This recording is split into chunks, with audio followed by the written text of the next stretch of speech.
Good morning. With those words then, and that apology, sorry for this late joining. Good morning, everyone. On behalf of the Independent Communications Authority of South Africa, ICASA, I wish to welcome you all to the public workshops regarding the requirements for the invitation to pre-register for community television broadcasting services and radio frequency spectrum licenses. The Council of the Authority resolved to constitute a committee to undertake processes and to consider pre-registration applications and make recommendations. The Council of ICASA delegated me to chair the committee. My name is Lutando Simpiwe Mkumatela. I'm a member of the council. Now, to give you a background of the process, on 12 March 2020,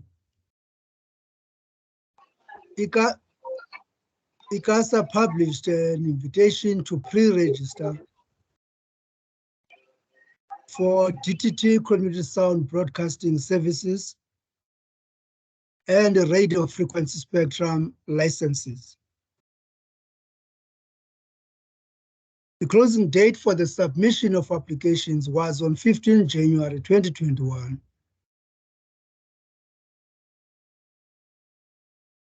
In terms of the 42 pre-registration notices received and assessed, no application complied with the pre-registration requirements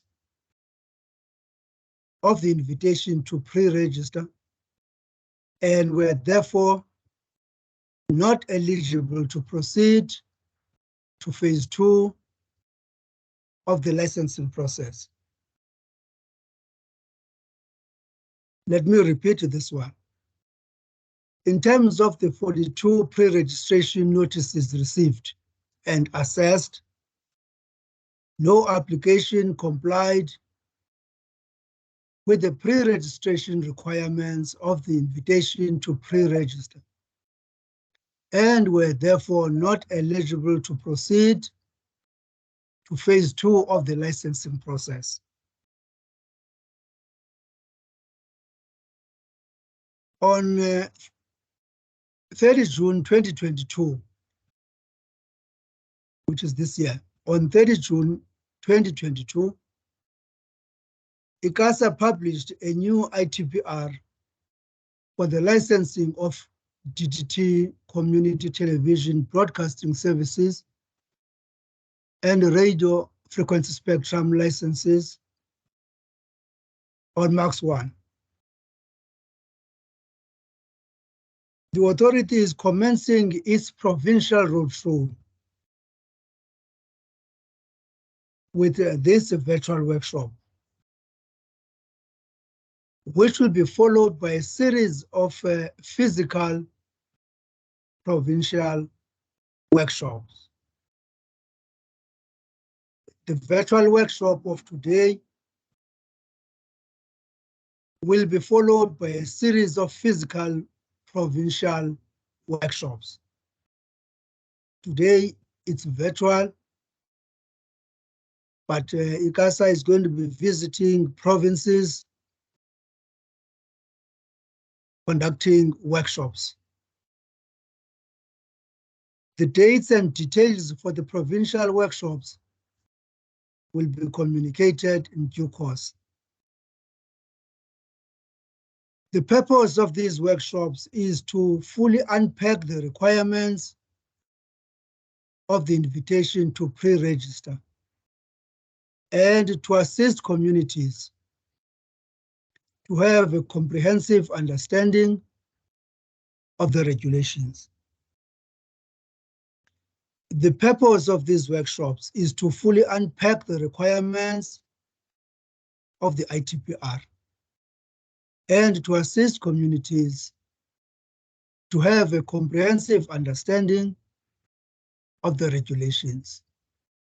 I've repeated that part deliberately so.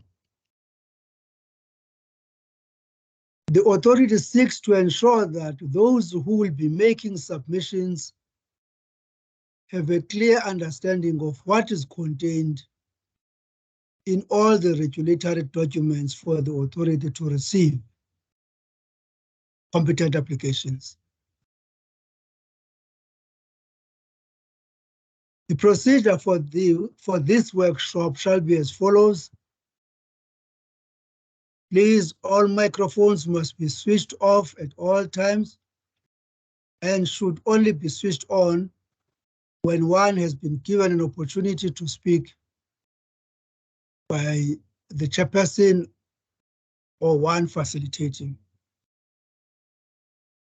Please also keep your camera video off during the presentations in order to manage sound and network quality of the proceedings. Please raise your hand to attract the attention of the chairperson if required. Alternatively, take your questions, remarks in the chat box. Lastly, please provide your email addresses in the chat box for a copy of the presentations to be sent to those addresses. In order for you to get presentations of today, we are requesting your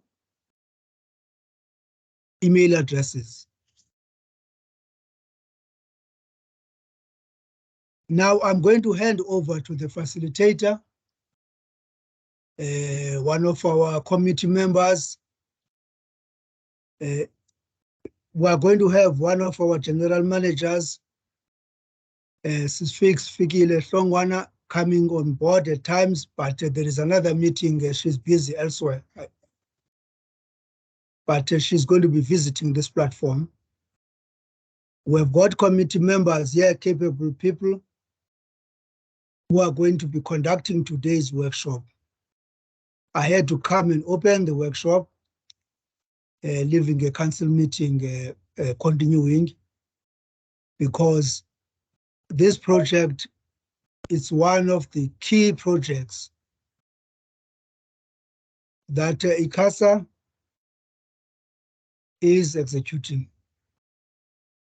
The significance of this project, we cannot overemphasize. So then, as I've indicated earlier, I'm going to excuse myself. As I've indicated earlier, I'm leaving you in the capable hands of the committee members, employees of ICASA, specialists in this environment.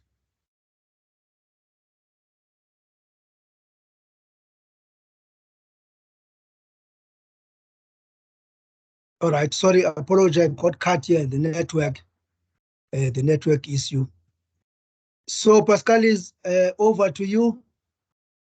Please, stakeholders, today is a virtual meeting.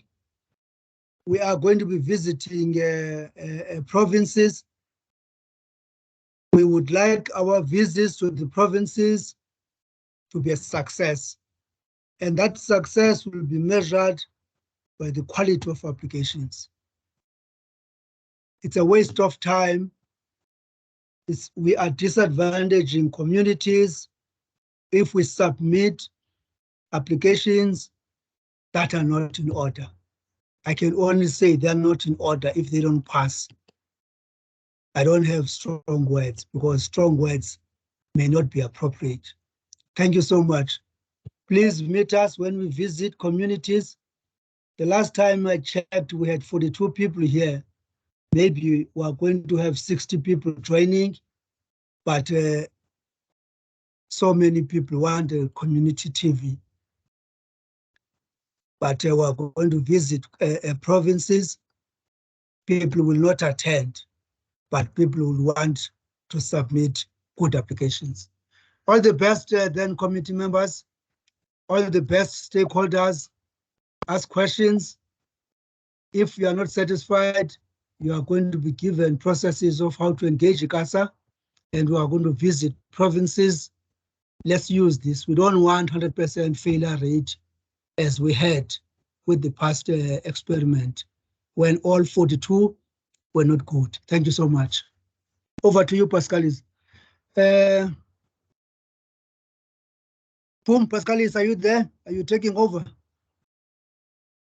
Good day, Chair. Yes, Chair, we will be taking over, Chair. Thanks for the kind remarks. Yes, I'm going to switch off then, and then I'm going to a council meeting. We value this project. We understand it's the importance of it's a public interest issue. Thank you. Thank you, Chair. If we can then now comment with the proceedings, if I can request the first presenter, Rezamati, to then project and kickstart the presentations. Thank you.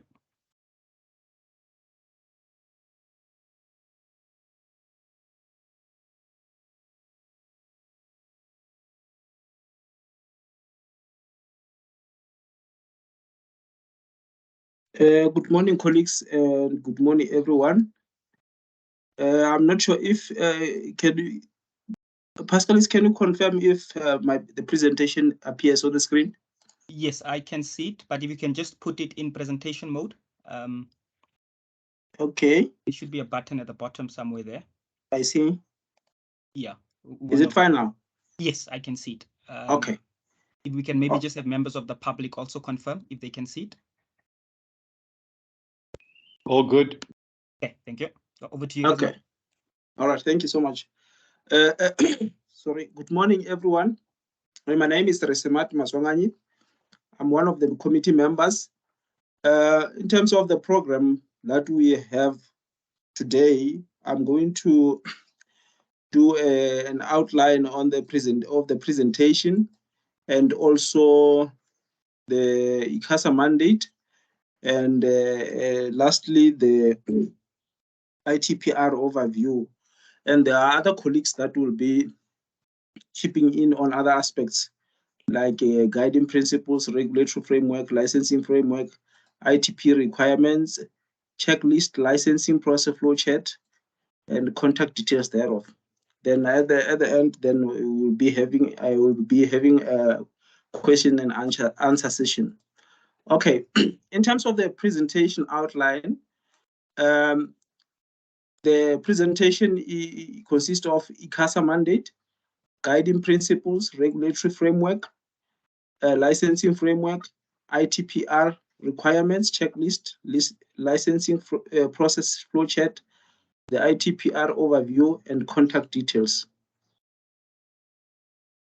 The ICASA mandate, ICASA is established pursuant to Section 192 of the Constitution, and in terms of the ICASA Act of 2000 as amended. As you would see on the far right, that ICASA's mandate is derived from those pieces of legislation outlined on the far right. ICASA is mandated to regulate electronic communications, broadcasting and postal sectors or services in the public interest. ICASA has to ensure affordable and accessible services of high quality for all South Africans. Okay, all right. These were the two aspects that I was going to deal with. I will hand over to my colleague. I don't know, Mr. Pascalis. You'll guide us as to who is to follow after me. Thank you. Thanks, Rezamati. Okay, all right. Let's hand over to Nokponga.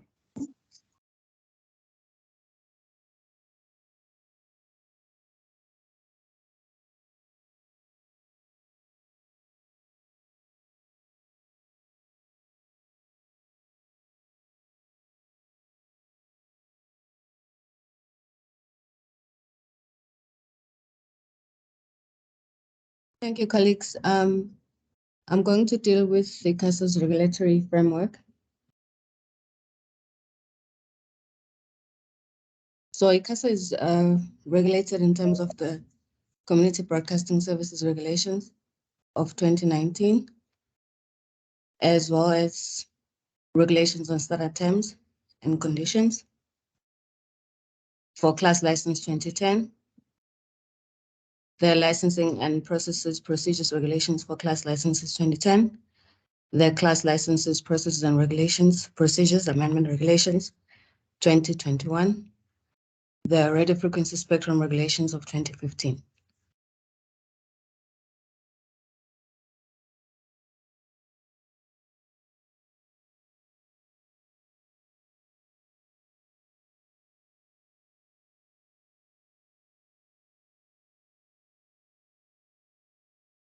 It is also empowered by the Electronic Communications Act 36 of 2005, the ICASA South African Music Content Regulations of 2016, ICASA South African Television Content Regulations of 2016, Compliance and Procedure Manual Regulations of 2011, the General License Fees Regulations of 2012 as amended, and the Digital Migration Regulations of 2012, as well as the Terrestrial Broadcasting Frequency Plan of 2013 as amended.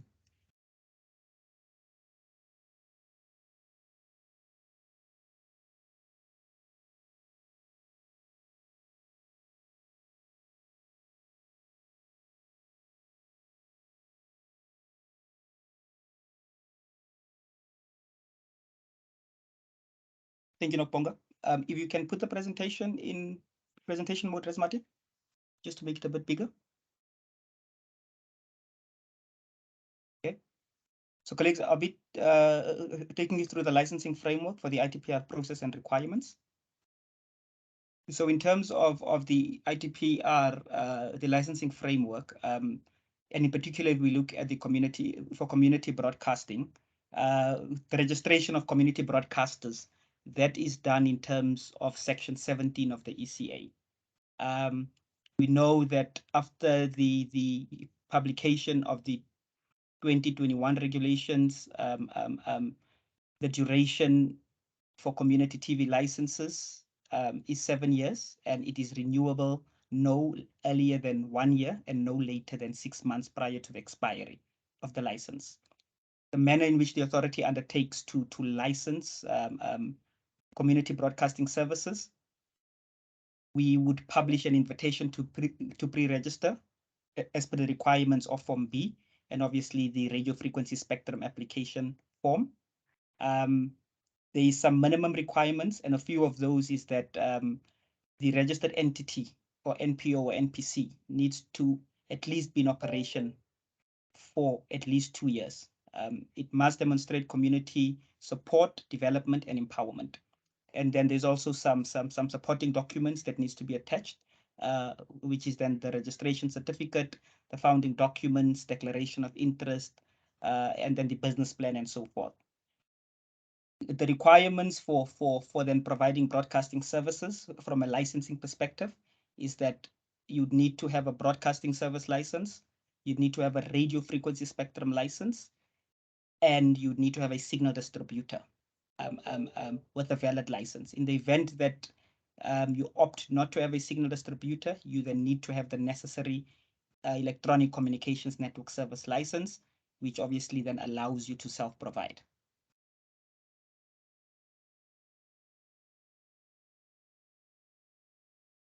Thanks, colleagues. We will then hand over to Ndondo and Nkonzo. Thank you, Pascalis, and good morning to everyone on the call. I'll be taking you through on the ITPR requirements on the service aspect. The entity must be registered as a non-profit entity at least 2 years prior to lodging the application.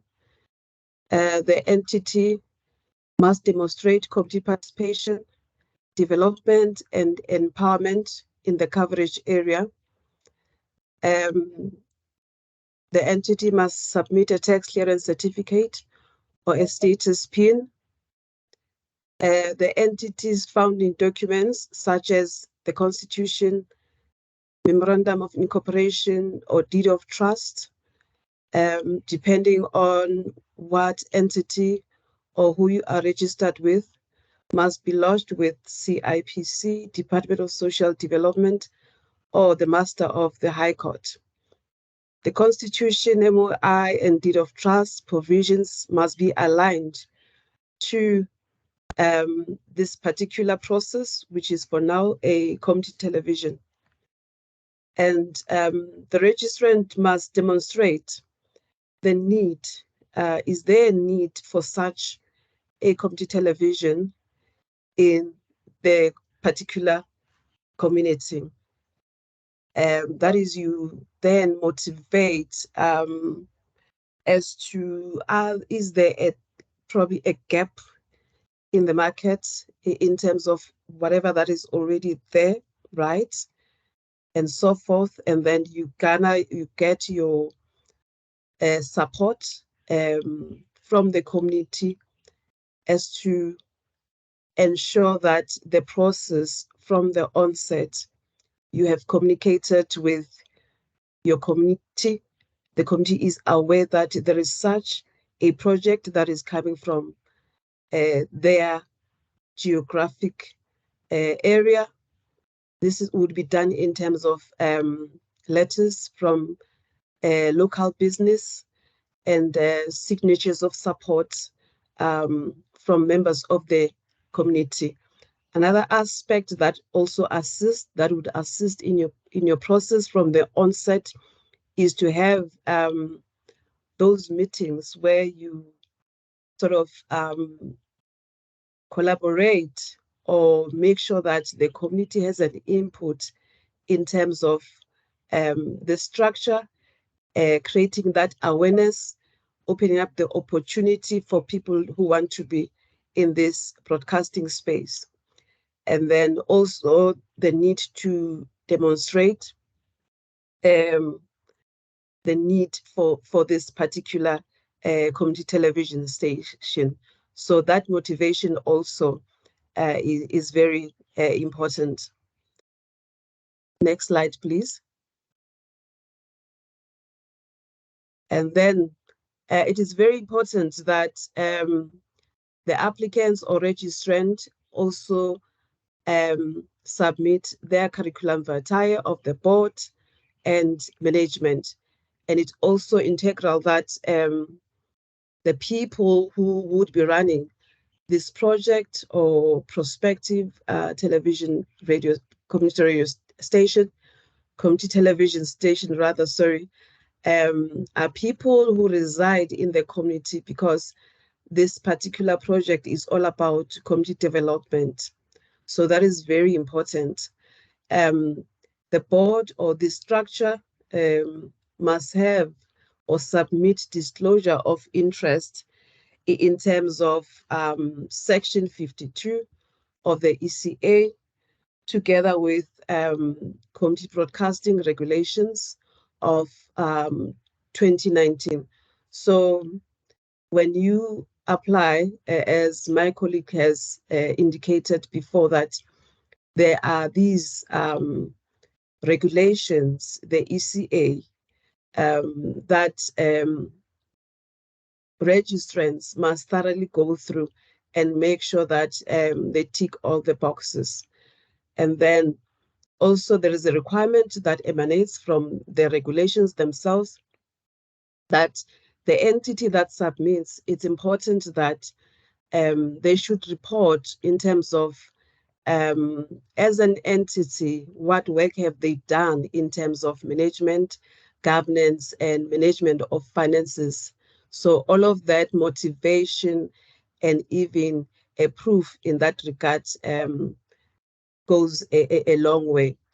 This emanates from the community broadcasting regulations because if colleagues recall, when the review of the regulations of community broadcasting, these are the issues that were not only raised by ICASA, but by members of the community and also stakeholders like yourself, to say that it is important that such an entity or a prospective license be managed by people already who have these expertise, and then you fuse it together with, let's say, people in the community who also want to be part of this prospective licensing.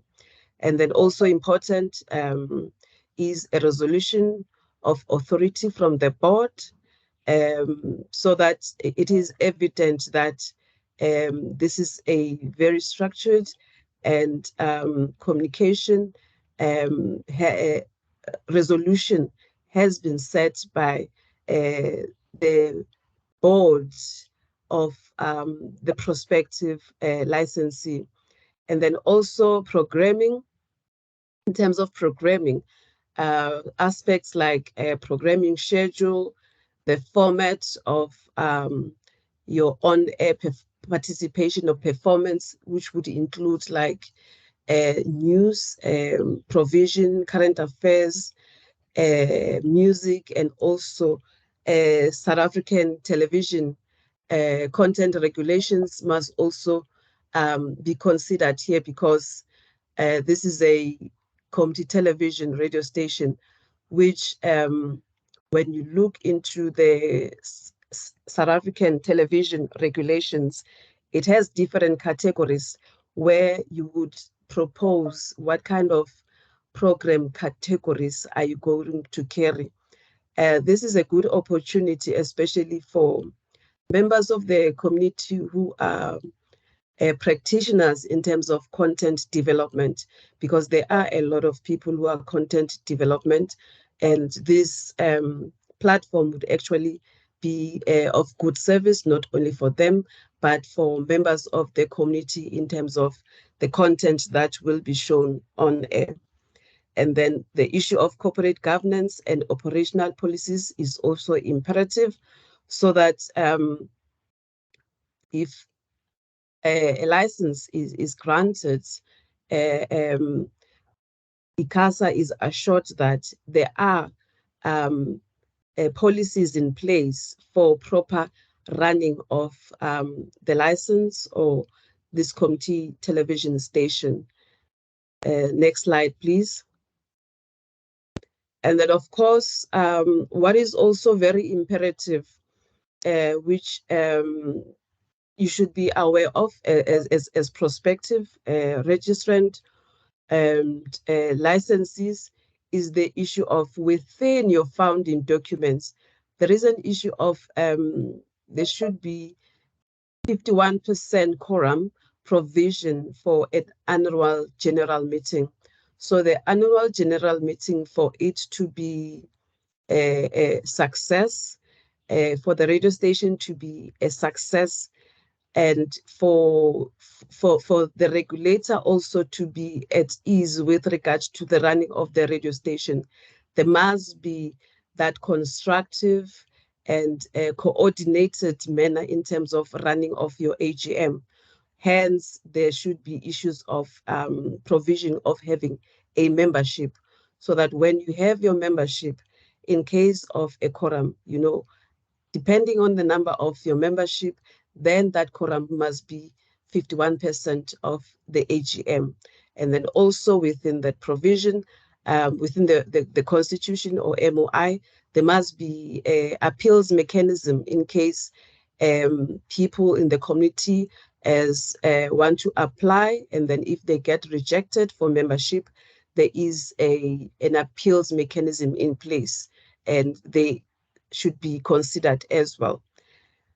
And then separation of powers between the management and board, that is very important, because we should know also in terms of corporate governance, there should be this clear demarcation of powers as to who should be there at the station on a daily basis, who should be setting their policies, who should be, you know, the guiding forum, the holder of the license on behalf of the community. and vis-a-vis the person or the people which is management, who are going to facilitate or run the radio station on a daily basis. So there should be those clear demarcation of roles, so that also we shouldn't be, as ICASA, a lot of complaints have come out of these two structures where people overstep on other people's toes and roles. And then, of course, Form B must be completed, signed by the Commissioner of Oaths, and of course, signed by someone as the registrant or applicant. And then, of course, proof of payment for registration fee also must be attached, because we've had instances where people would make a submission and forget to pay or forget to attach the proof of payment. So don't be found wanting in terms of maybe paying the fee after the closing date, and then you establish that you actually have a good registration that you have submitted. I think I will hand over to my colleagues from BFC. Thank you.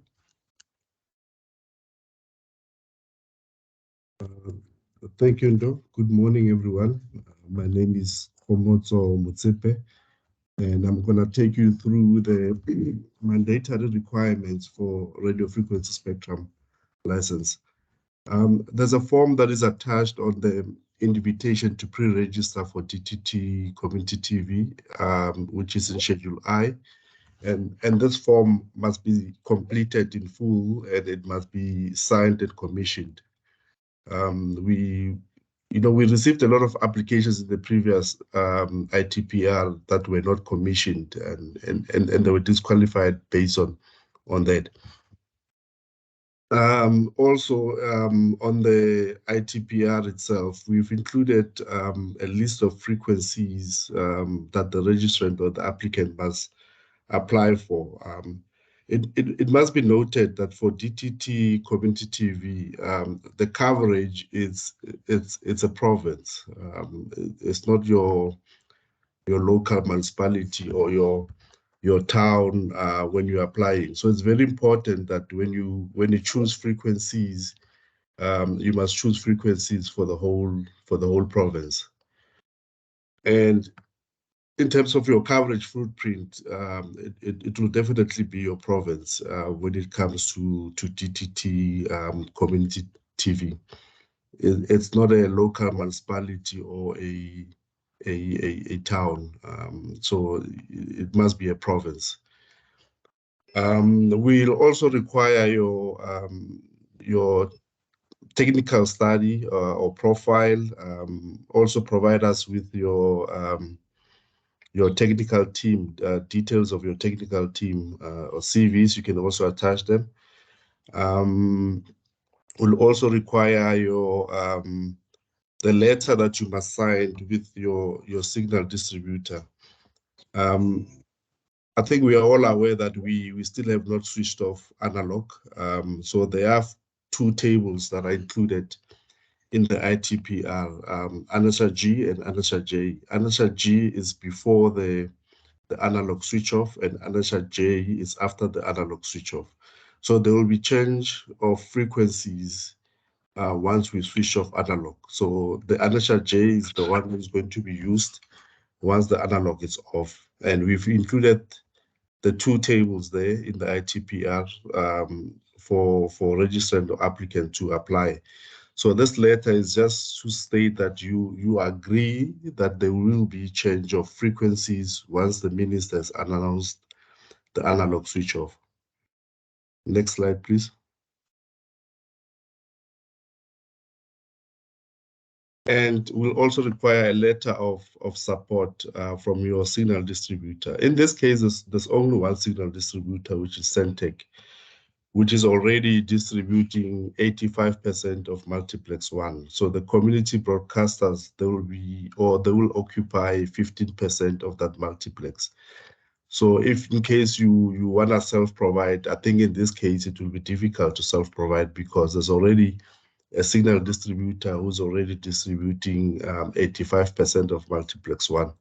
So the 15% there is for community broadcasting, and Centec is, in this case, Centec is the only signal distributor. So all these details, it means that you need to go and engage Centec to get the letter of support, to get the letter of transitional arrangements, whether you also agree as a registrant or applicant that after the analog switch off, your frequencies will be changed. Thank you, Chair. Thank you, Ms. Adams.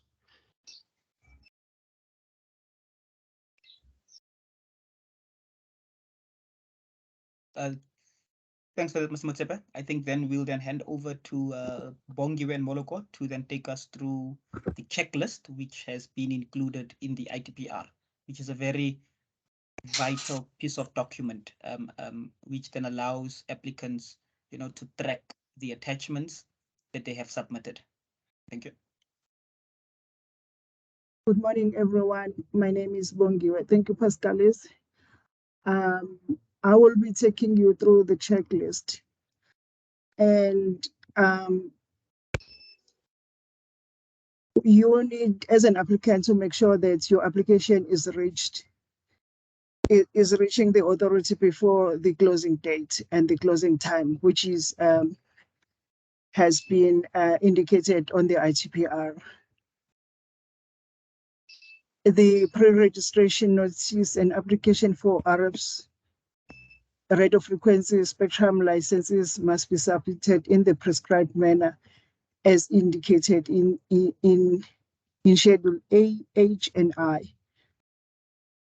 You should also attach proof of payment of the application fee, which has been also indicated on this ITPR. Next slide, please.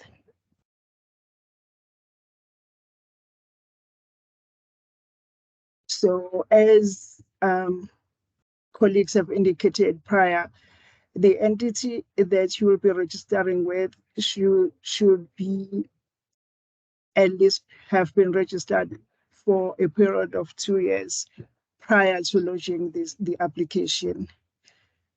You should also demonstrate community participation, development, empowerment within the intended coverage area. Your founding documents such as the Constitution, the Memorandum of Incorporation, or Deed of Trust should be attached and must be lodged with CIPC or Department of Social Development or Master of the High Court.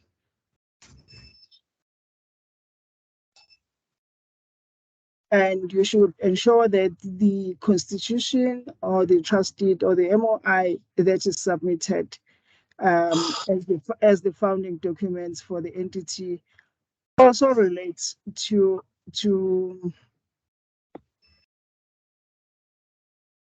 the applicant, because at some point you'll find people submitting another entity saying this is so and so, will be trading as so and so, and then you'll find the registration certificate belongs to another company, the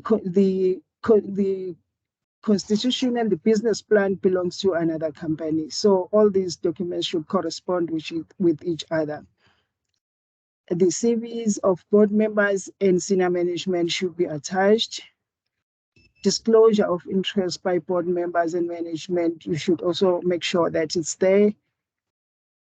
The programming plan, the business plan, and which also has a financial plan for 3 to 5 years.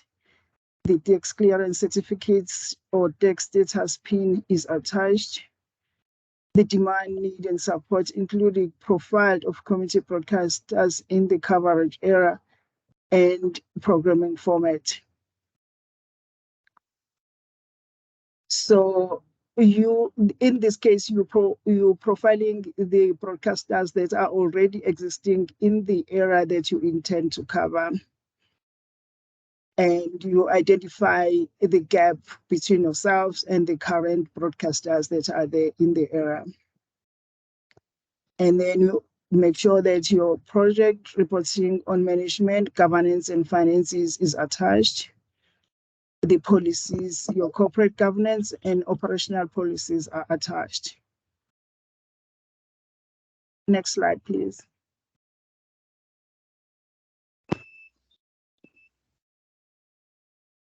So the certificate of registration, which must be accompanied by the MOI, Constitution or Deed of Trust, should have been signed by the founding members, which is your board, and must be lodged with CIPC, Department of Social Development, or Master of High Court. And what I can emphasize in this document is that some people will just certify the document without it being endorsed by either the Social Development or CIPC or the Master of the High Court. So make sure that the documents that you submit have been endorsed by one of these entities. Make sure that in your founding documents, 51% quorum has been provided for, not 50 plus 1%. The provision for membership and appeals mechanisms in case rejection of application should be there in your founding documents. Clear separation of powers between management and board of directors has clearly been indicated on your founding documents.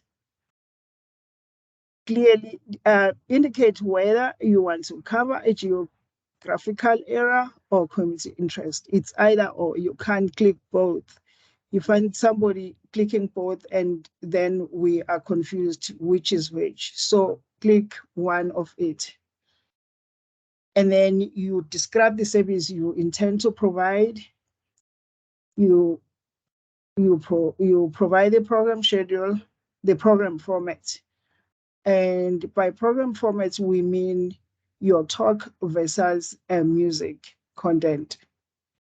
You include your news provision, how many minutes of news you intend to cover, your current affairs, how many hours are you intending to provide current affairs, and these should be in line with the ICASA regulations of the South African local television content, which were published in 2016.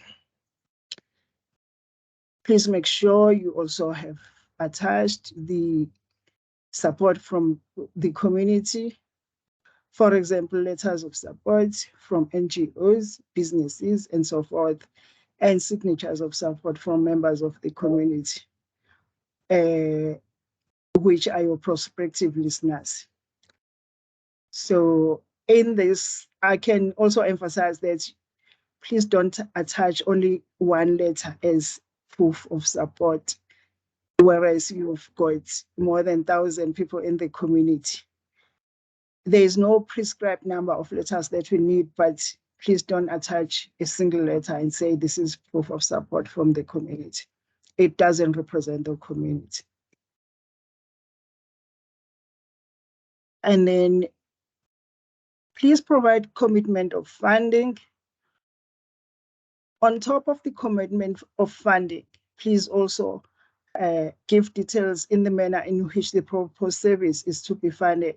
For example, the sponsorships, the donations, etc. But don't provide one, let's say you provide only commitment of funding details and you not provide, you don't indicate the manner in which the proposed services is to be funded. Please provide details of anticipated capital expenditure and operating expenditure during the first year of operation. Provide a business plan. Provide the details of members and senior management with an iconogram. The iconogram which must represent the community, because everyone in that entity will be reporting to the community. Indicate whether there is a person in the board or management which is not a citizen of South Africa. A resolution authorizing the person who's submitting this application should be attached, signed by the majority of board members. It could be all the board of members. If maybe for some reasons, not everyone is able to sign, but the majority of the board should have signed that resolution authorizing the person who's submitting the application. So Form B should be completed in full and signed by the Commissioner of Oaths. So people should, what I can emphasize, people should respond to requirements on Form B and refrain for like saying not applicable. Just elaborate. Next slide, please.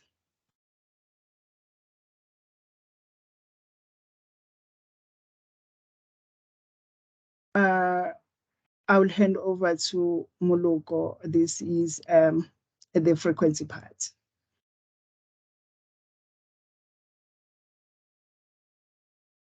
Thank you, Bongiwe. My name is Moloko. Greetings to everyone joining us. I'll be taking you through the checklist for application for radio frequency spectrum license for Max 1 frequencies. In this tick sheet, applicants are urged to ensure that frequencies applied for are in line with frequencies stipulated in Schedule J of this ITPR. Schedule J, you'll find there's Annexure G there. It has all the frequencies. And then you must also ensure that all frequencies listed in the identified province where it intends to provide its broadcasting services is applied for and selected. As my colleague has already said, this is a provincial coverage. Please ensure that you select all the frequencies in the as outlined in Schedule J. Also, the frequencies applied for or selected are within the intended service area. Again, the intended service area in this case is a province, so you must ensure that your intended service area is a provincial one. And also, they must make sure that they are committing to transitional arrangements of frequencies stipulated in Schedule K, that is Annexure J. Reason being, as a country, as my colleague has already said again, we are transitioning, we are switching off analog to digital. So we just want to ensure that we have that in writing from the applicant. Also, they must ensure that technical profile and particulars of technical experience are attached as Appendix 2.1.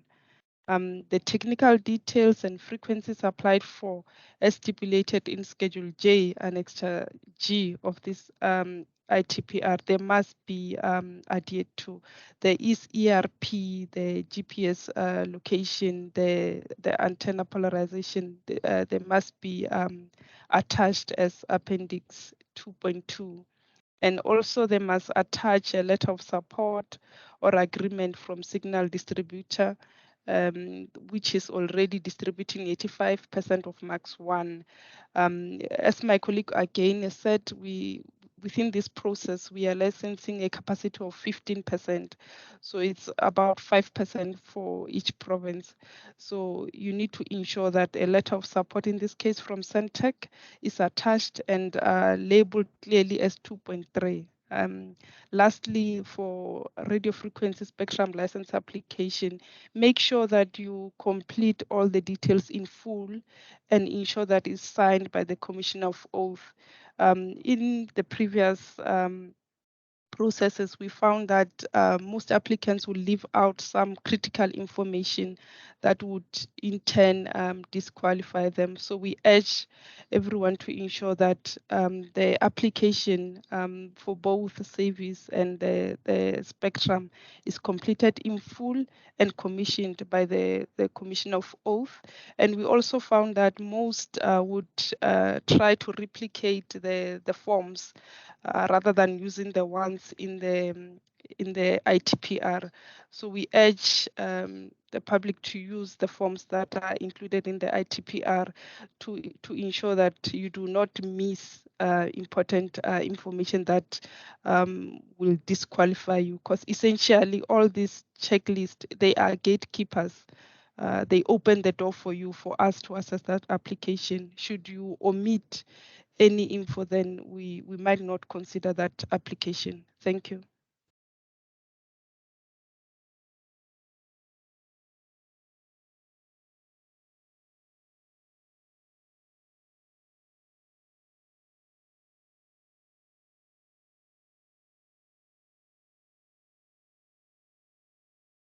Okay, thanks, Maloko.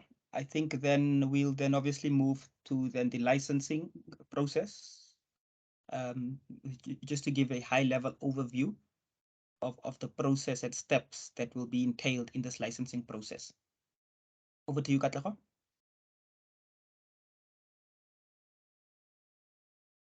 Thank you so much. Good morning, everyone. Could the presenter please zoom in a bit? The font is a bit small.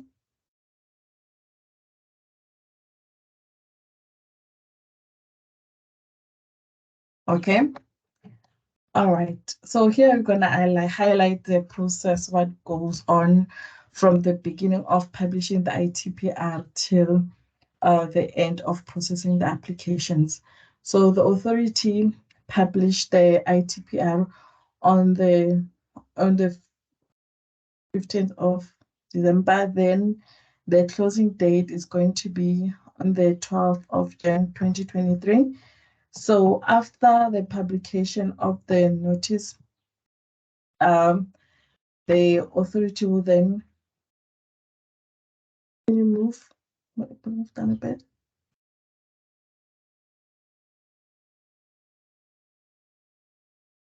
Then the closing date is going to be on the 12th as stipulated in the ITPR.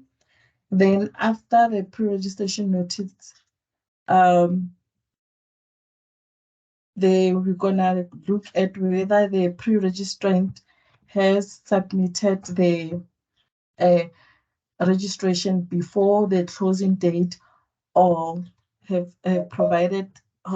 made the payment before the stipulated closing date. If the applicant did, then the publication notice for all the registrations notices received will then be considered. And if there are any confidentiality requests, those are going to be considered. Can you move down a bit?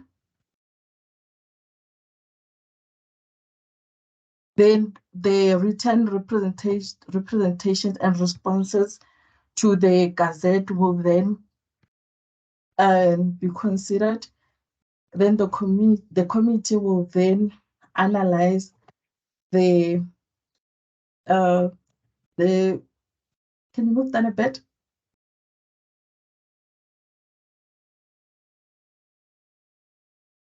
Chair, can the presenter move down a bit, because I have to follow the chat? Okay, I think you might maybe be having some network challenges on your side, Katlego, because the presenter is moving. So maybe in the interest of time, I see, yeah, you might be having some network challenges. There's a delay on your side.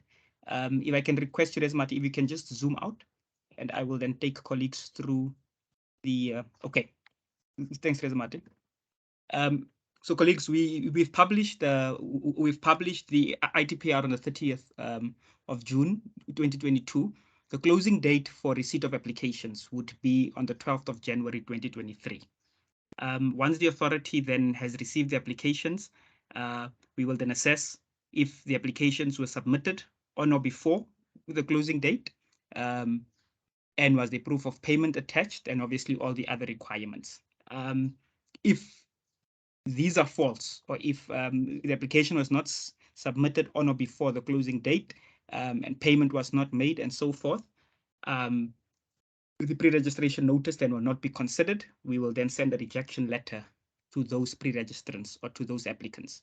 Then that will be the end of the process for those particular pre-registrants. If it is found then that the application was submitted on time, there was proof of payment, and the applicant also obviously applied in line with the ITPR, then there would be then the publication of a notice of these received applications. We will then gazette, highlighting what applications have been received so that members of the public then can obviously submit written responses and written representations. In line with that as well, the other activity that we'll undertake is obviously to consider any confidentiality requests that were submitted. I think that's a very important one, colleagues, because, and especially, you know, seeing that POPI has been implemented, there's some personal information that needs to be treated as confidential. Applicants are allowed to also submit to request confidentiality on other items as well in their application. So we would urge applicants to really, you know, consider matters of confidentiality and to submit in line with the ITPR. And in particular as well for their personal information. You know, that is home addresses, that is ID numbers, that is telephone numbers, and so forth, because that is regarded as personal information. Then once this has been considered, once we've received the written representations and responses, we will then commence with the analysis of the application and obviously analyzing the written representations and responses that we've received. If a registrant is compliant with these, they'll move over then to the next phase. If the registrant is not compliant with that, we would then send rejection letters to those registrants, meaning that they then do not progress to phase 2. Then that will be the end of the journey for those registrants. The successful registrants then who do move forward to phase 2, we will then send them a decision letter notifying them that they have progressed to phase 2 of the licensing process, and they will then be required to submit Form B in line with Section 17 of the ECA. We would then analyze this application as per the criteria in the ITPR. And this would obviously be a beauty contest. It is a comparative tender in line again, like I said, with the criteria set out in Schedule B of the ITPR. We know that obviously we cannot license everybody. So if there are multiple applications received for Gauteng and we only have X amount of licenses, then, you know, that's then where it becomes a beauty contest or comparative tender. And the authority may or may not hold then public hearings, depending obviously on the licensing process. And thereafter, once the authority has obviously then analyzed the submissions, and if we did hold any public hearings, the authority will deliberate and a decision will be reached, and decision letters then will be sent to the successful and the unsuccessful registrants. It is the registrants who meet all the requirements and scores the highest in terms of the functionality in phase 2 with regards to the licensing process who will then be awarded the Community Television Broadcasting Service license and the Radio Frequency Spectrum license. Like we had said, this is a beauty contest. It is a comparative tender. Then we will proceed with then awarding these licenses to the successful registrants, and that would be the end of this licensing process. I think if you then can move to the next slide, Rezamati, and we then can conclude on the presentations. Yep. I think this is your section now, Rezamati. Thank you.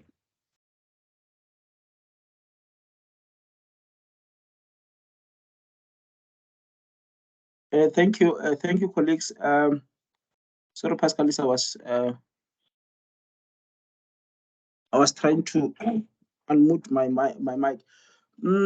With regard to the ITPR overview, the ITPR ordinarily would contain Schedule A, which has pre-registration guidelines, pre-registration requirements, Schedule B will have evaluation criteria for phase 2.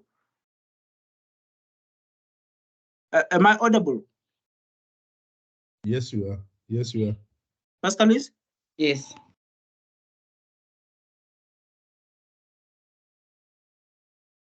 Oh, I am audible. Okay. Thank Yes, you. you are. Thank you. Let me do this. Sorry, colleagues.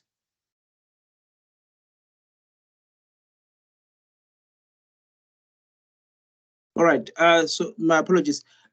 Schedule 3 would have, Schedule C would have a request for confidentiality. Schedule D would have amendments to the pre-registration notice. Schedule E would have a request for submission of supplementary information. Schedule F would have a disqualification criteria. Schedule G would have proposed license terms and conditions of the radio frequency spectrum license. Schedule H would have Form B. Schedule I would have application form for radio frequency spectrum for Max 1 frequencies. Schedule J would have DTT frequency network Max 1 Annexure G of TBFP. Schedule K would have DTT frequency network Max 1 Annexure J of TBFP. Schedule L would have guidelines for confidentiality request in terms of Section 4D of the ICASA Act. Schedule M would have ITPR checklist. Schedule N would have licensing process flowcharts. I think that was the end of the presentation. The contact details appears below there, or the names of the people who can be contacted in the event where the applicants will seek clarity or information or to be assisted in one way or another. Thank you.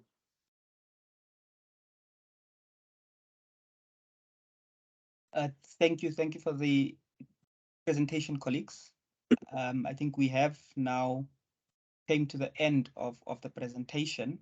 I see there are some eager hands awaiting, so I think we can then open up the question and answer session now. If we can hand over to Rose, then Massive Nation, and then Larry, in that order. Thank you, colleagues.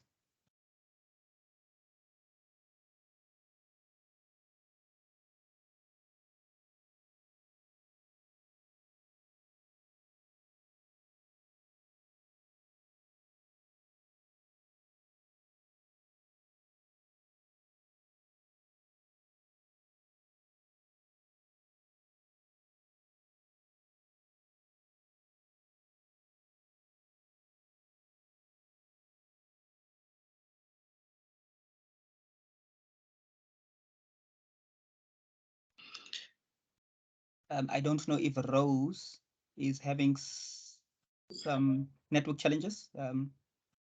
Your mic is off.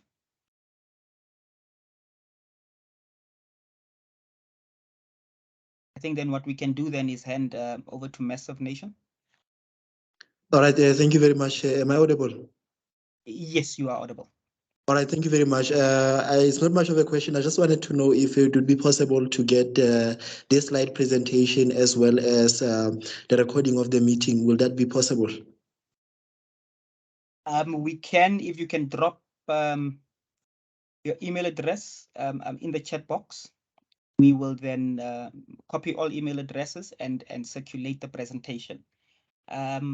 With regards to the recordings, yeah, we'll engage our communications department and find out if we can share the recordings. Obviously, we know that the size as well of the file might be too large, but I think it's something that we will discuss internally to see what's the best approach. All right, thank you. But you can just drop the email addresses here, then we can send it through. All right, thank you very much. Thank you.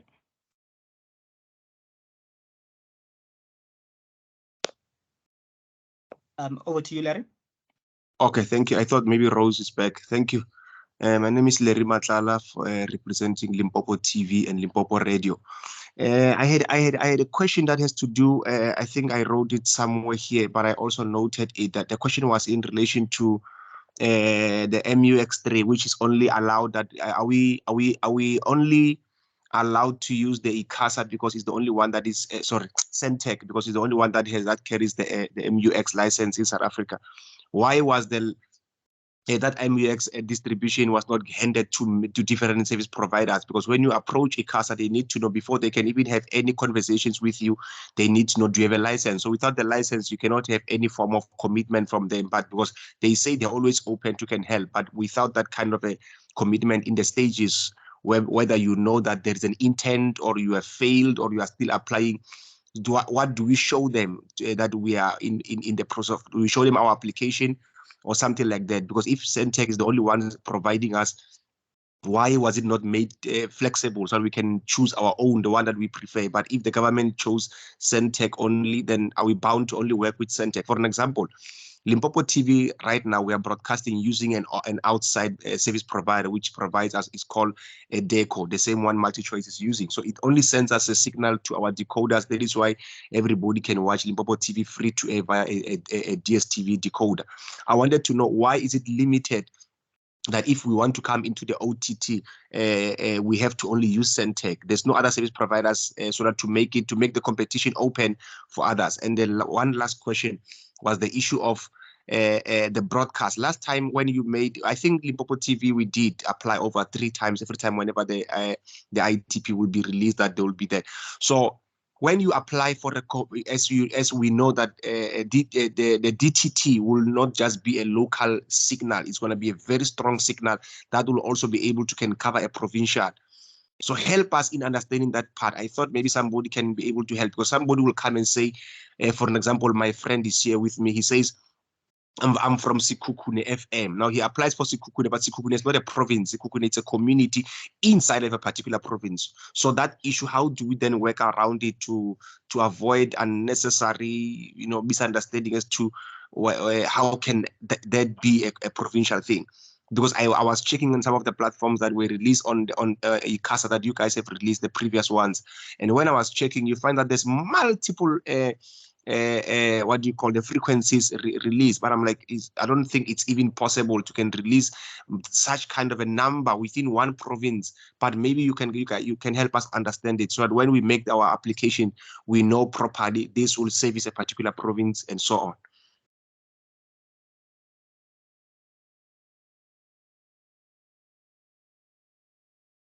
Okay. Hello? Thanks for those questions, Larry. Thanks for those very important questions. All right. Thank you. I think let's hand then over to Mulatelo. Thank you. Thank you so much. Good afternoon. I would like to ask 2 questions, if I'm allowed. The first one is, I think it relates to what Larry just said, but in terms of when you're saying we should profile broadcasters, local broadcasters in the coverage area we're applying for, does that mean that we need to focus only on community TV in cases where it's available? Or should we profile all broadcasters that are there, commercial, public, and all? Number 2, you normally would have a process where after submission of document applications, where you would ask applicants to make presentations. And my question is, how do we make those presentations and what do they entail? And where do you publish them? Thank you.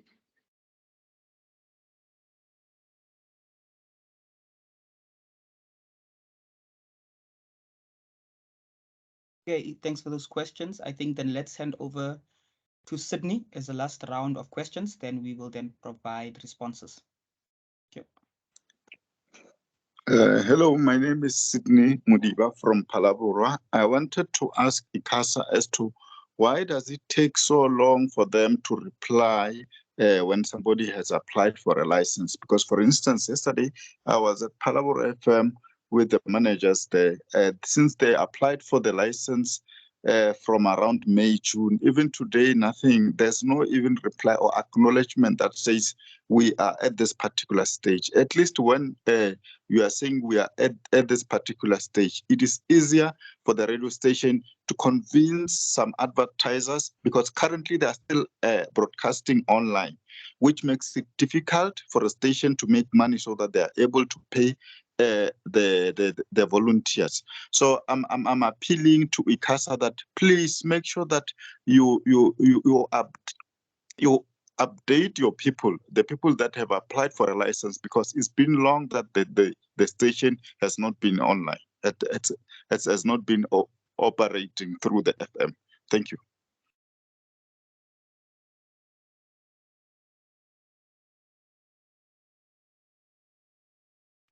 Thanks for this input, Sydney. I think your concerns are noted.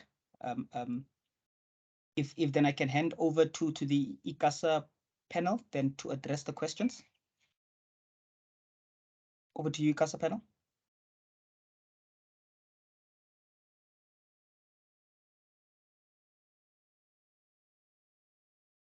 There's a hand up by Mr. Motsepe. Yes, thank you, Mr. Adams. Let me take a question from Larry. In terms of the signal distributor, the Max 1 network, broadcasting network, it's already been installed by Centec. It's already in operational. The SABC, it is on that 85% of Max 1, and the 15% it is for community broadcasting. So it's unfortunate that at this stage there's only one signal distributor for Max 1.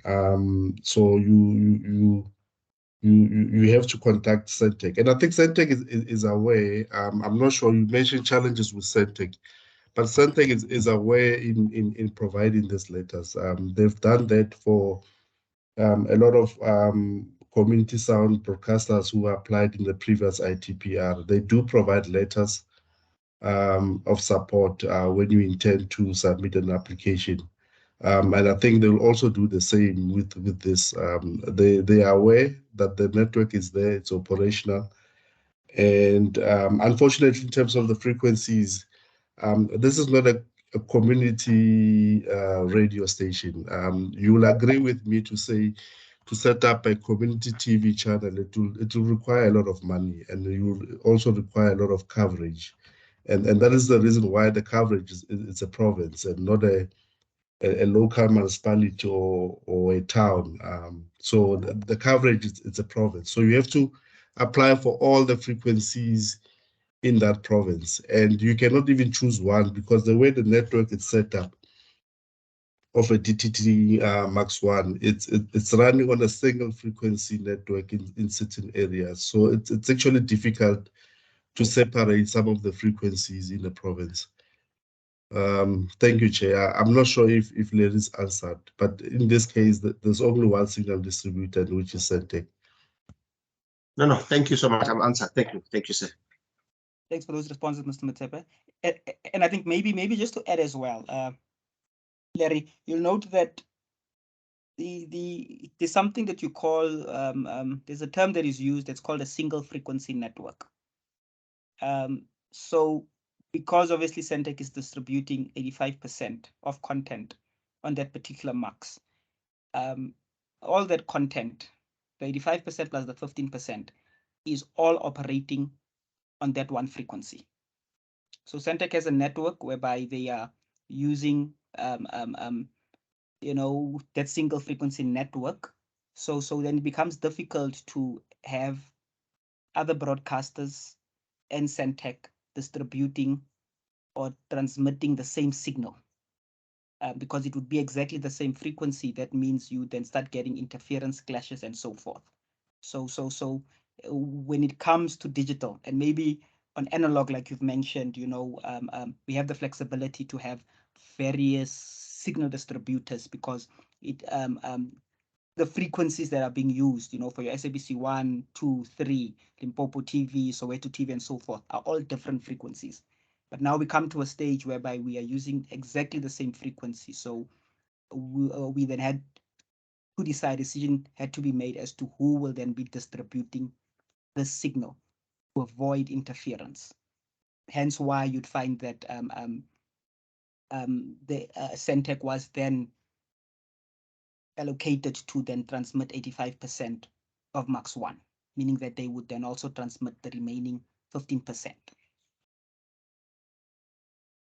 I think then if we can hand over to the other colleagues to answer the other questions from Mulatelo.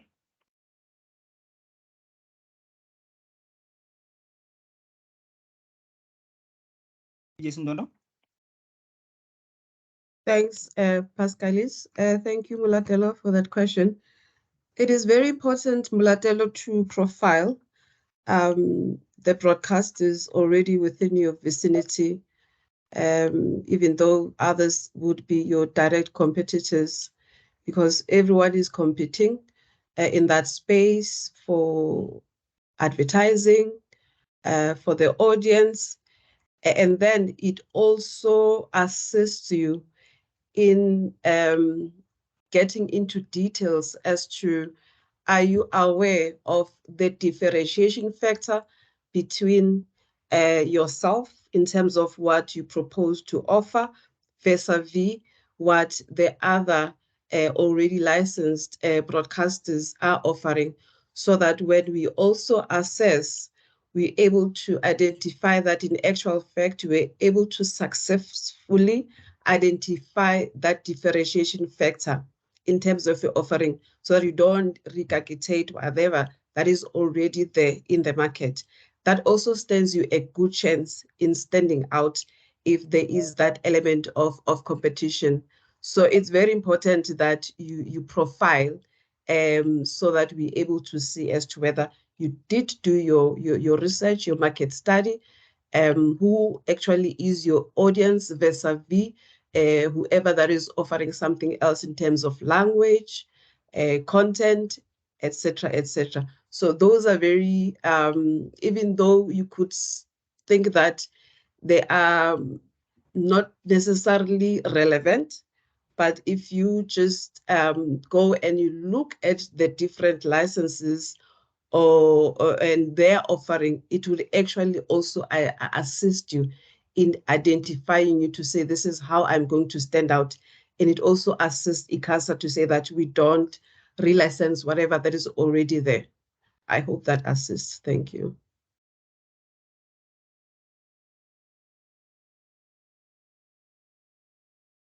Thank you, Ndo. And maybe a last one, Ndondo, with regards then to the presentations that are made and the public hearings. Maybe if you can just enlighten us on the format that that will take in the event that the authority does hold public hearings.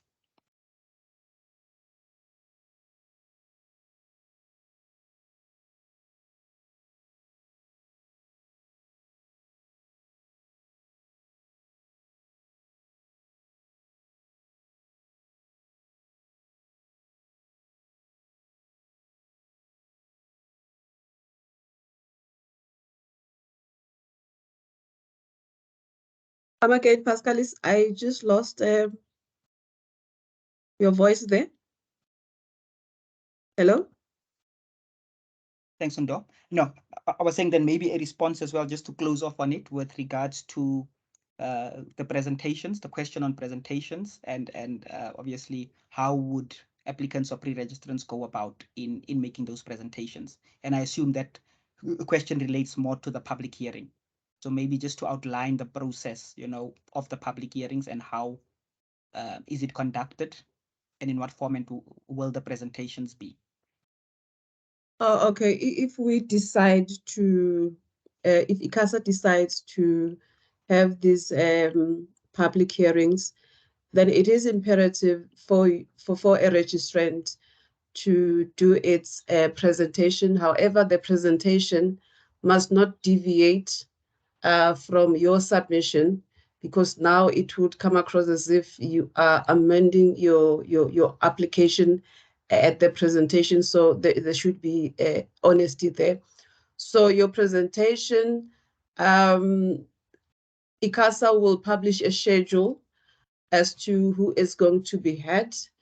This is, of course, when there is that competitive phase where 2 or 3 applicants are gunning for a specific province frequencies.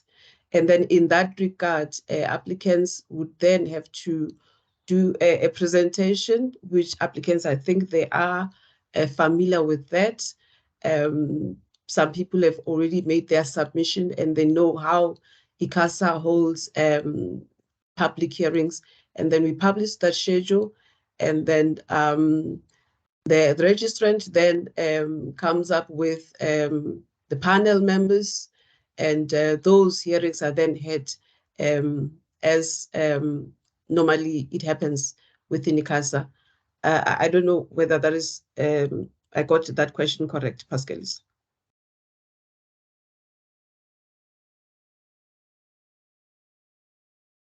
Thank you for the responses, Ndo. I think then let's then hand over for the next set of questions. I see Sydney has his hand up again. I don't know if that is a repeat hand, Sydney, or is it a legacy hand? I think it's a legacy hand. Okay, thanks, Sydney. Before we go to the next set of questions, let me hand over to Busi Siwe from ICASA. Okay, thanks, Pascalis. I'm not sure if Sydney was answered or it was just a comment regarding that Palabora FM issue. Maybe if you can indicate that he's been responded to, or or it was just a comment in passing. Thanks, Pascalis. I was not answered.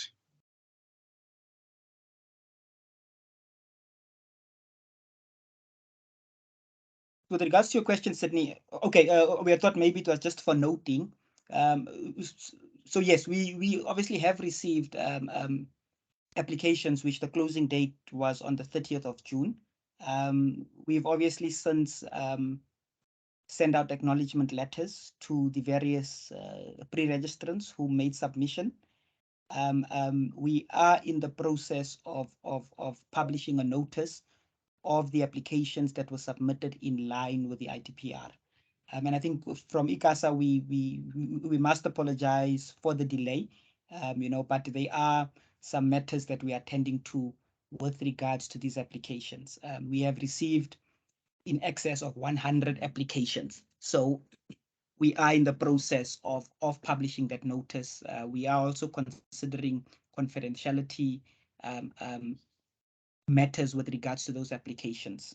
And I think it's something that we must also stress in this workshop, that there is a process. I think it's covered in the ITPR. It's section 4D, whereby pre-registrants or applicants can apply for confidentiality. And like we had said, we know that applicants will be submitting CVs. They'll be submitting letters of support from the communities that has their telephone numbers, that has their email addresses and so forth. And as a responsible authority, when we go about in publishing that notice, in publishing the applications that were received, we really need to treat members of the public's personal information very confidential. So we would urge, the applicants to really, follow the guidelines that are in the ITPR and to apply for the necessary confidentiality. But yeah, in due course, we will be publishing a notice with the applications that were received in line with the ITPR for public comment. I think then if we can then hand over then to the next set of questions, if that addresses your question, Sydney, you covered? Yes, it does. Thank you very much. If then we can hand over to Jonathan, and then Musi and Lolly in that order. Thank you, Pascalis. Mine is just clarity on two things. The first is the issue of funding. You say we must give a clarity on funding as well as the manner in which the proposed services to be funded. Isn't this the same thing, or to you're referring to two different things? And if it's two different things, may you kindly clarify for us? And the second one is the issue of technical expertise. Are we allowed to use service providers who've got a technical expertise in this case? So those were two things that I needed clarity on.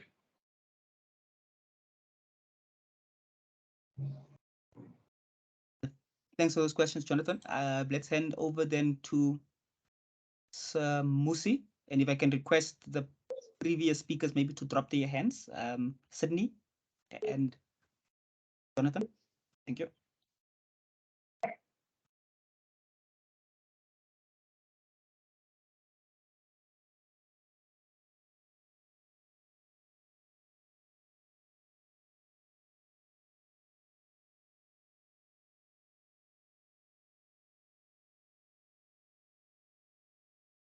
We see your mic flashing, Sir Musi. You maybe perhaps having network challenges? Oh, thank you very much. Are you able to hear me? Yes, we can hear you now, or I can hear you. Thank you. Let me proceed. Well, no, thank you very much.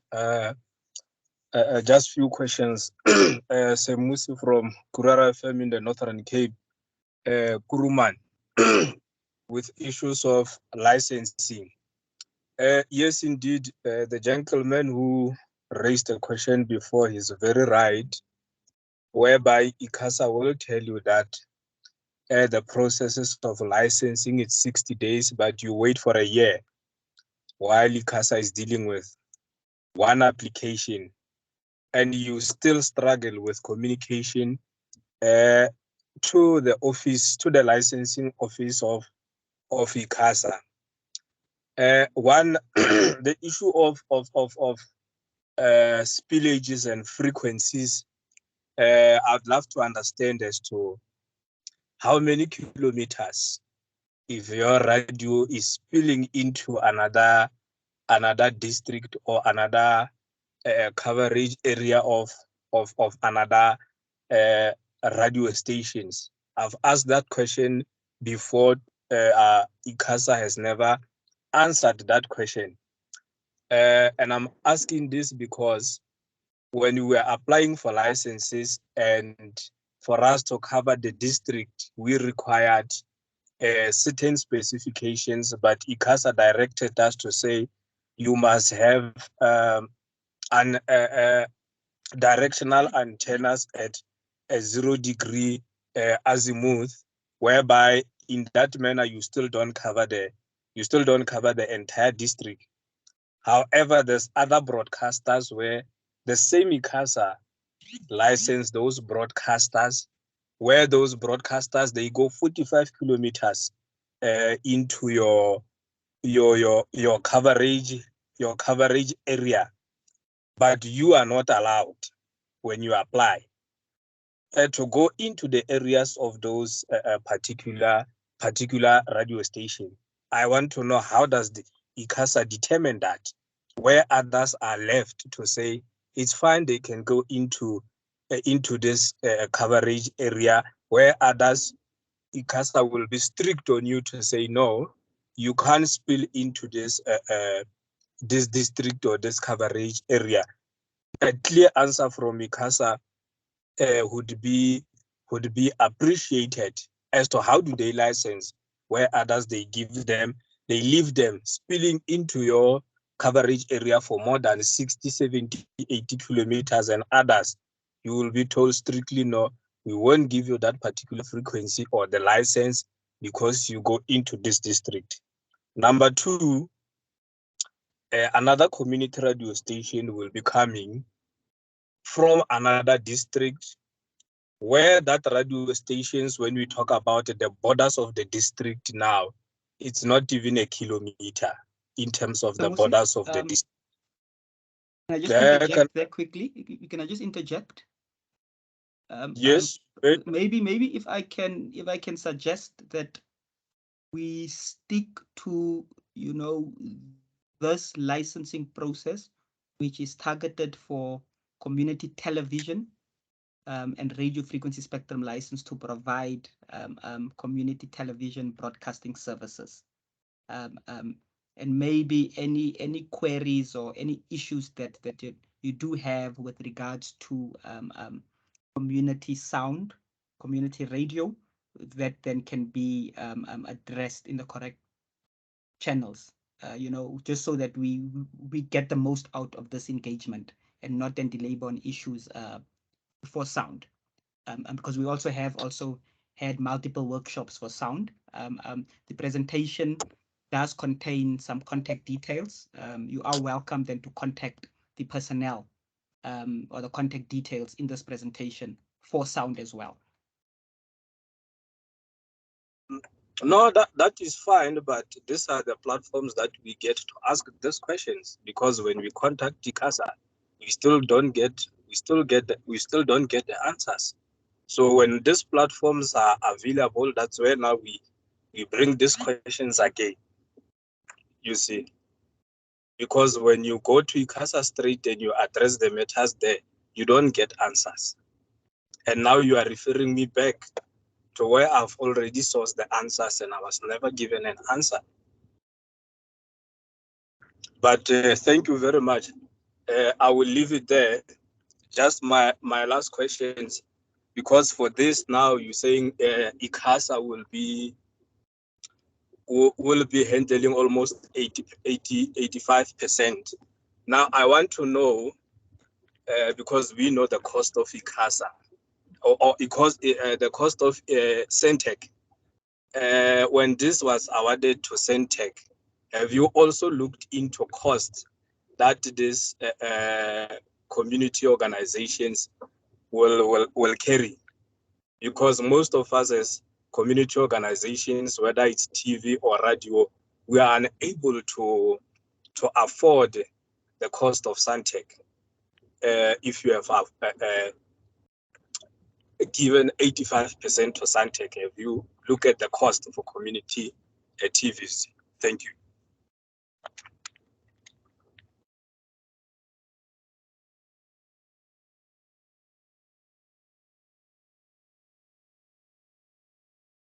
Okay, thanks for those questions, Musi. I think let's then hand over to Molly and then Tawung community. Thank you. Thank you, Mr. Adams. Good afternoon, everybody. I've got two questions. One relates to community involvement and one it's a more governance issue. The first question I have is, what quantifies community involvement as per the criteria of ICASA or the panel that will sit for the adjudication of the licenses? And with this, I mean, the presenter mentioned that you can't bring one signature for a community maybe that consists out of 1,000 people. It makes logical sense. But the question I have is, what ratio or what quantity is considered as community involvement for a particular entity? The second question, which relates around governance, it's more around the oversight from ICASA after licensing has been, the license has been awarded to the entity. Is there any oversight that ICASA is providing afterwards, or does that now remains totally under the jurisdiction of the board of directors of that specific entity, be it TV or radio station? Thank you, Mr. Adams. Thanks for that, Lolly. Maybe just for some clarity, when you mention oversight, can you just explain further as to what sort of oversight are you speaking about? Certainly. Oversight, I'm referring to, normally you would let me make a practical example. You have public institutions like government institutions which from time to time on an annual basis, the Auditor General comes in and adjudicates on whether the books are in order, whether the governance principles are complied with, whether such public entity is still acting within the borders of what is prescribed in the regulations governing that specific department. So my question was, is that role totally reliant on the management being overseen by the board of directors, or does ICASA from time to time, whether on annual or whatever basis, provide that oversight to ensure that there is accountability from those that they have issued licenses to? I don't know if the clarity assisted Mr. Adams. Thank you. Yes, I think it does assist. I think then let's send over to Daung. Sure. Thanks. My name is Kagiso Kai from Taung Community TV here in Taung. I just want to check after this workshop, out maybe to submit the provincial visit, or must wait for the provincial visit and then submit.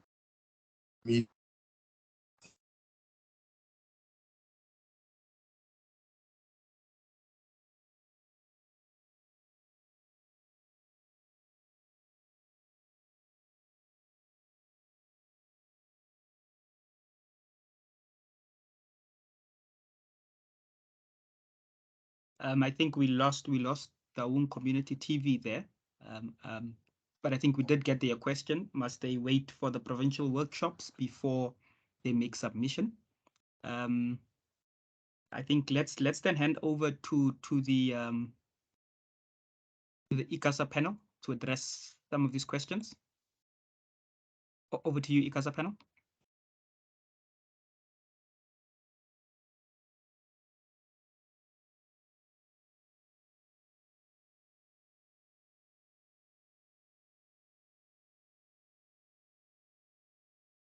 I see Davis' hand is up. Yes, Davis, over to you. Thank you, Chair, for the opportunity. Greetings to the colleagues and to the public members.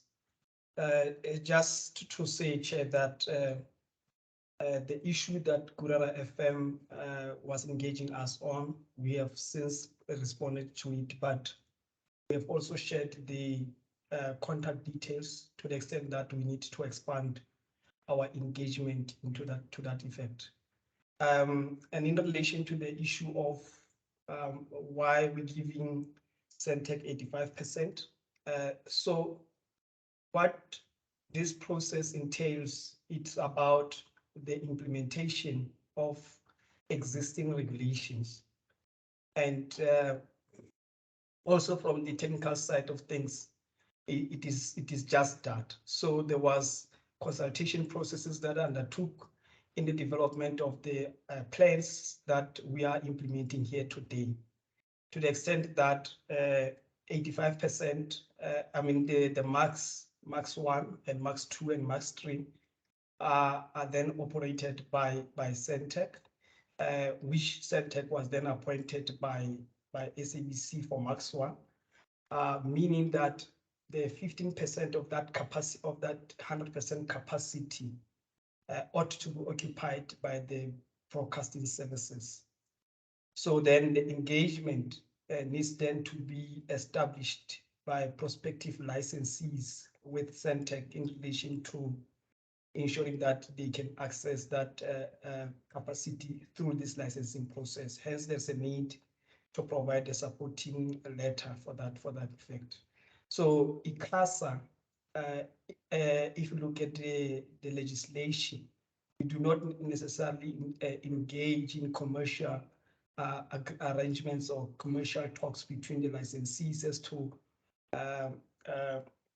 setting the terms of the contracts that you'll be engaging with Centec in that effect. So that is for the prospective licensees to deal with to that effect.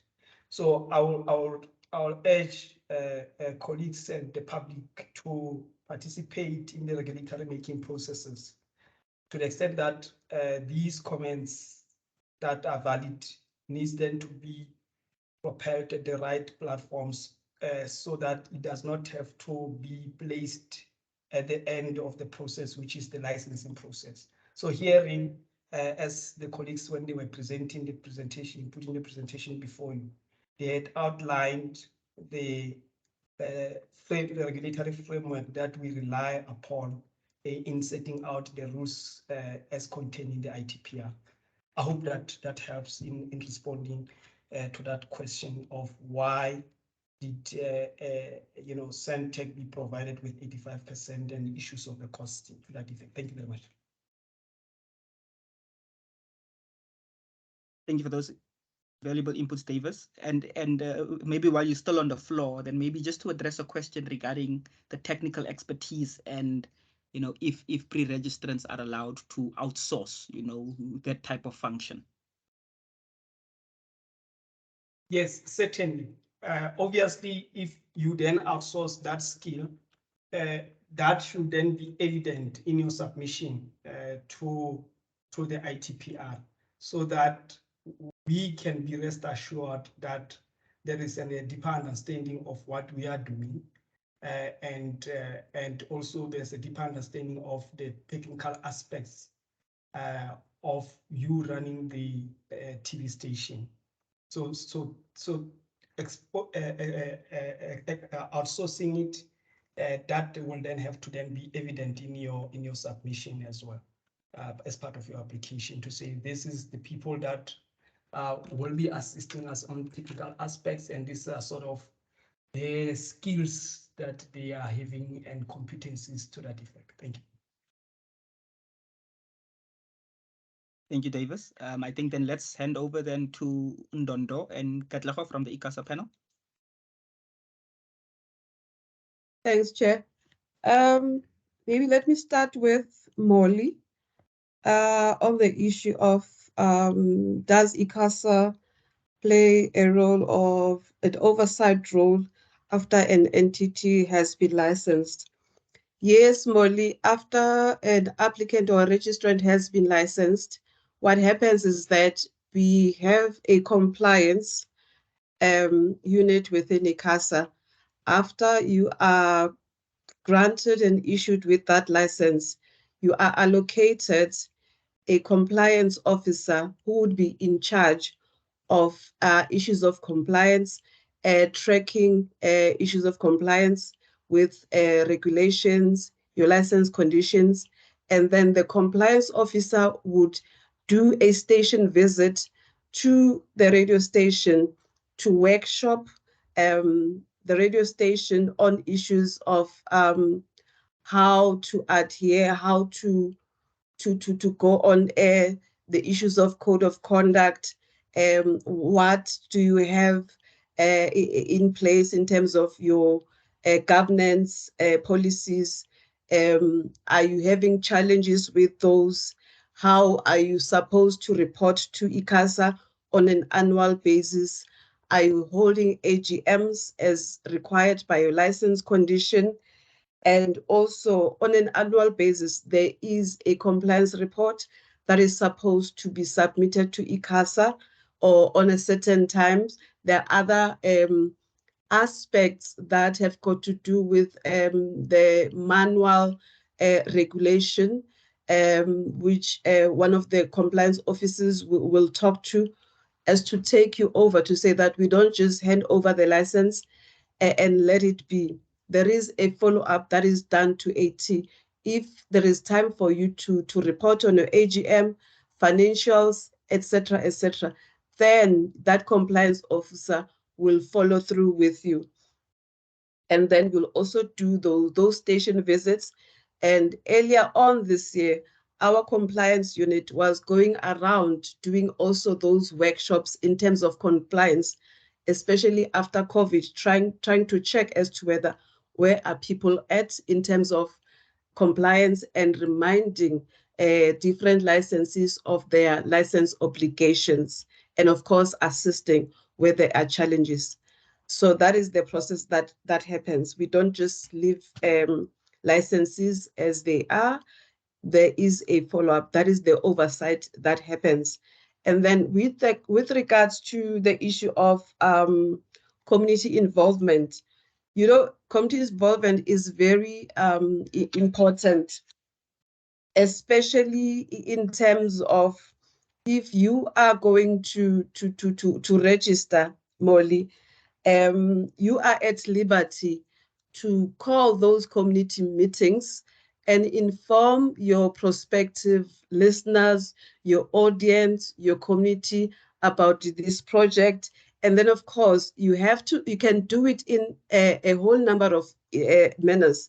Other people do roadshows or going around different wards, and other people take advantage of ward meetings, because that is an aspect of community participation that you need to prove for us as motivation that there was this consultation that needs to happen, but you have to be proactive. There is no prescribed manner. However, as long as there is access to such platforms, there is that transparency that people must be aware of such. So those are the things that you can utilize, play around with, as long as there would be evidence that there is consultation in terms of ward meetings, roadshows, community involvement, etc., etc. I will pause for now. Thank you.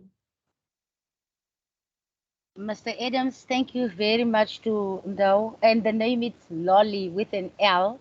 I just wanted to correct that. The clarity is well appreciated, and it is really going to assist us going forward, because it gives comfort to know that there is some support, and not some, but huge support from ICASA once one gets to the finishing line. So thank you very much. I appreciate it.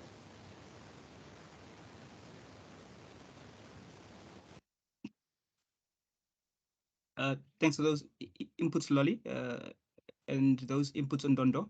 I think maybe while we're still on that point as well, I think and I think what we need to think of, and what the presenters has mentioned, is that the coverage area for these services will be on a provincial scale.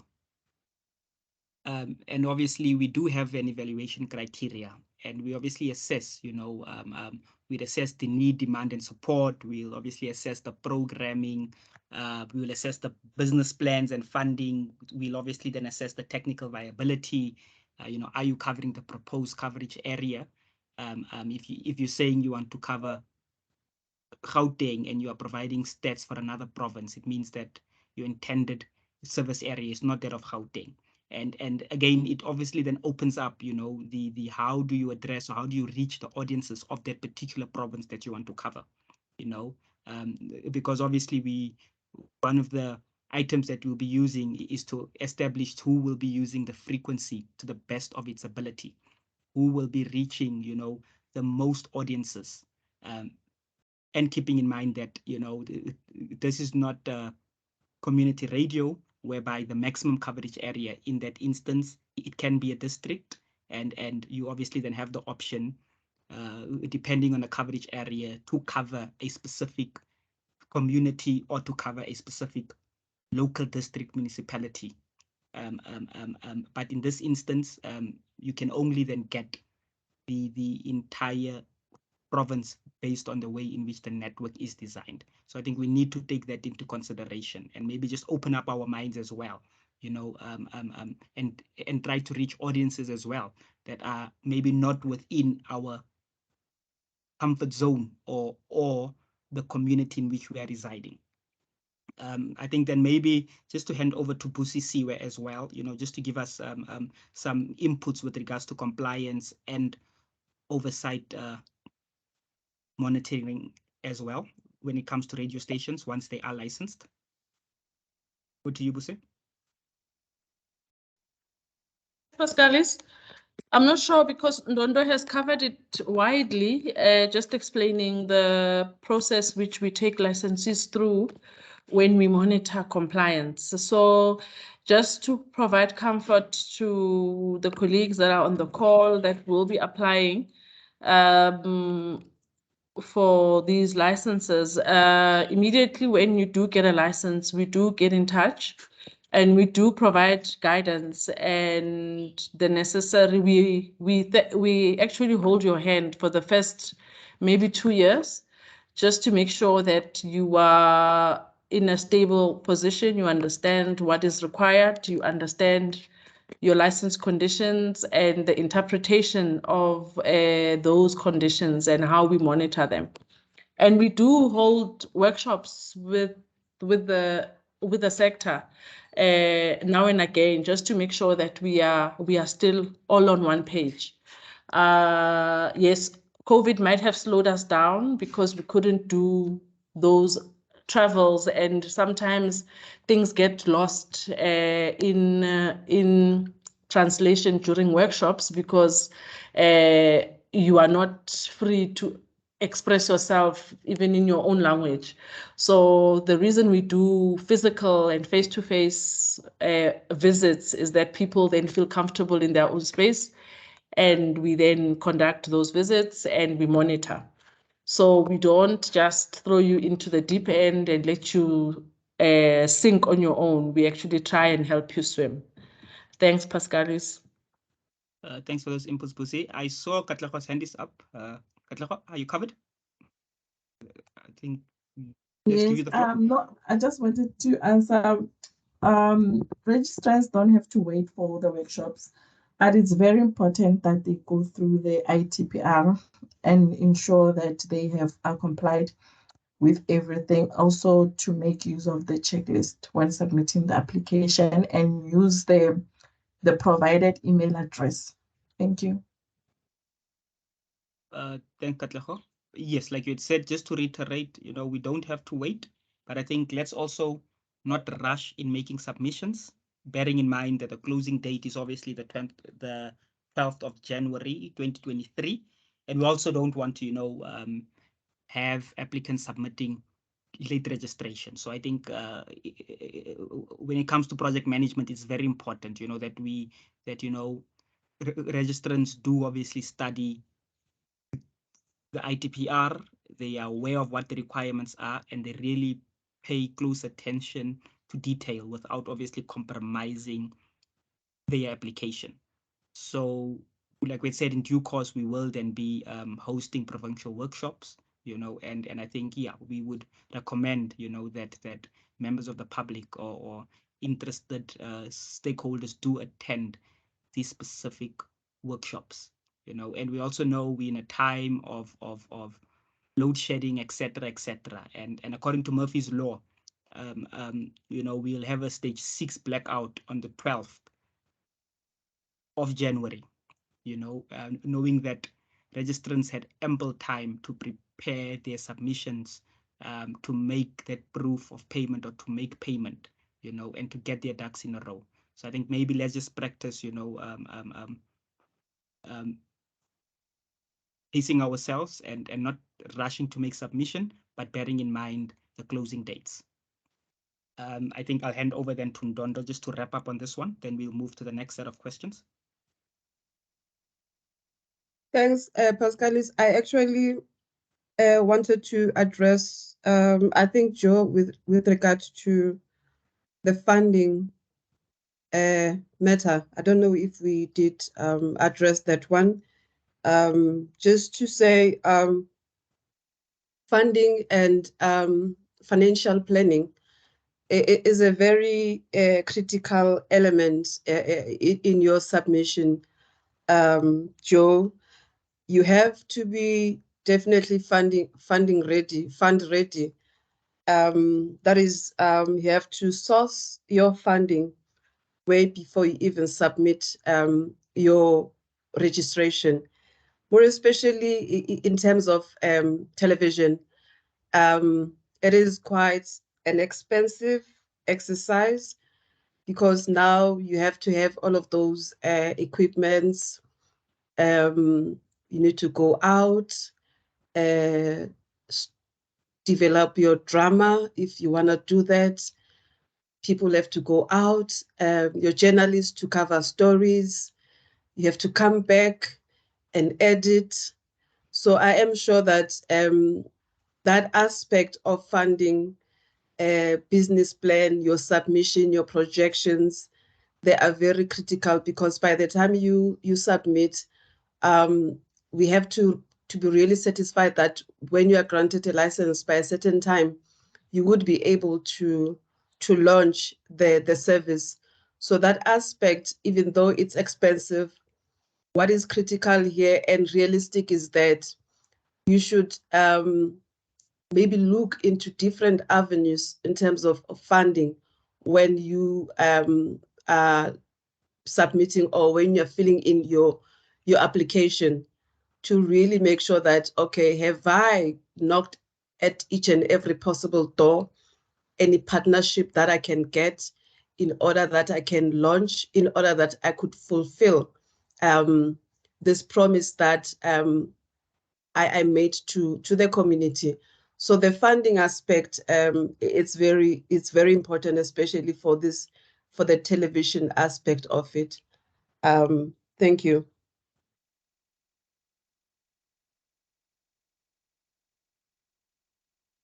Okay, thanks for that input, Ndondo. I think then let's move over to the next round of questions, colleagues and members of the public. I think let's have then Godfrey and Gift thereafter. Thank you.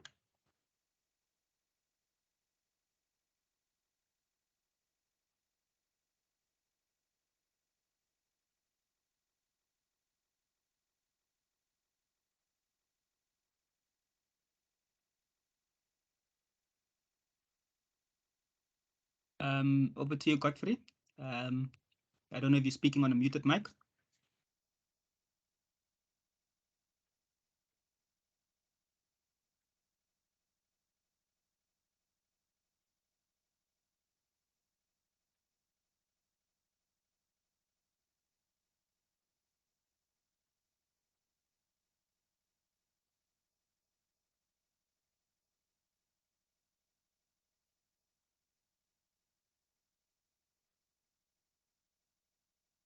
Okay, I think then let's move then to Gift.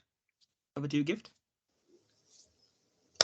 Good afternoon. Thank you, Chair. Mr. Adams, thank you for the opportunity. I don't know if everyone can hear me.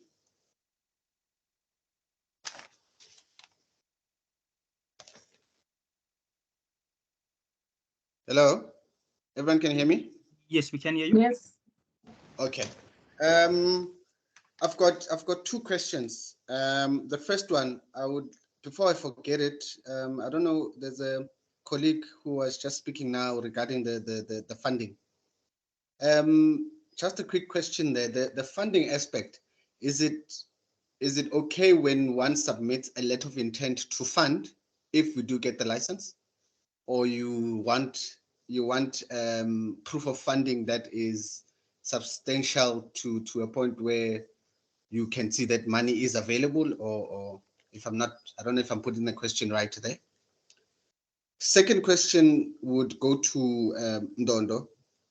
As you say that this this license is for a provincial scale, and we're mentioning something about your, especially on your, let me just open here quickly, on your ITPR requirement. It says that the support, which is from the community letters, signature of support. Since this is a provincial scale and you're talking about road shows and attending ward meetings, are you suggesting that we must have a file of different letters or different minutes from all these different wards that are in a certain province? To go back to a question from Lolly, where she says, what quantifies that support? Are you saying that we must have those kind of signatures and letters and meetings from the whole province, because this is a provincial scale license? Thank you.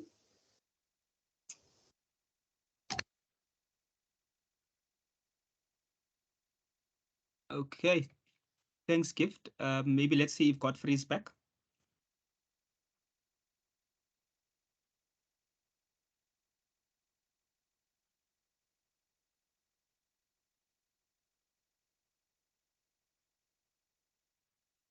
If not, then I think we can then hand over to, I see Lolly has a follow-up question. Let's hand over to Lolly.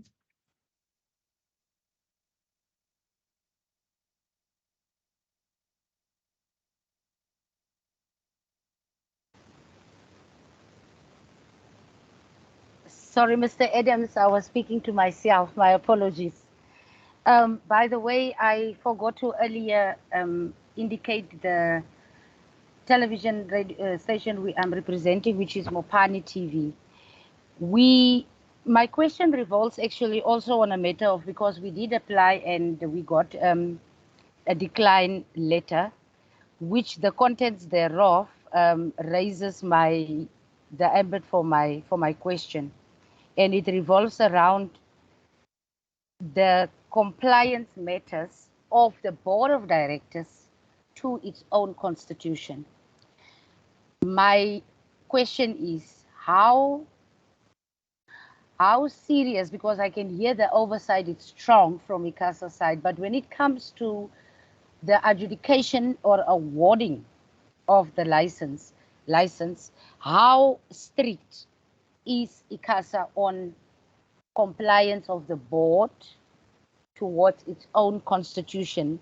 Because from the declining letter that we got, the principles were more on the board's compliance to its own constitution. So my question is this a very significant area in terms of the evaluation for us to attain the licensing that we are requesting or applying for? I hope my question was not too ominous. Okay, thanks for that question. I think then let's hand over then to Joe for the last round of question, and then we'll move over to have the panel respond.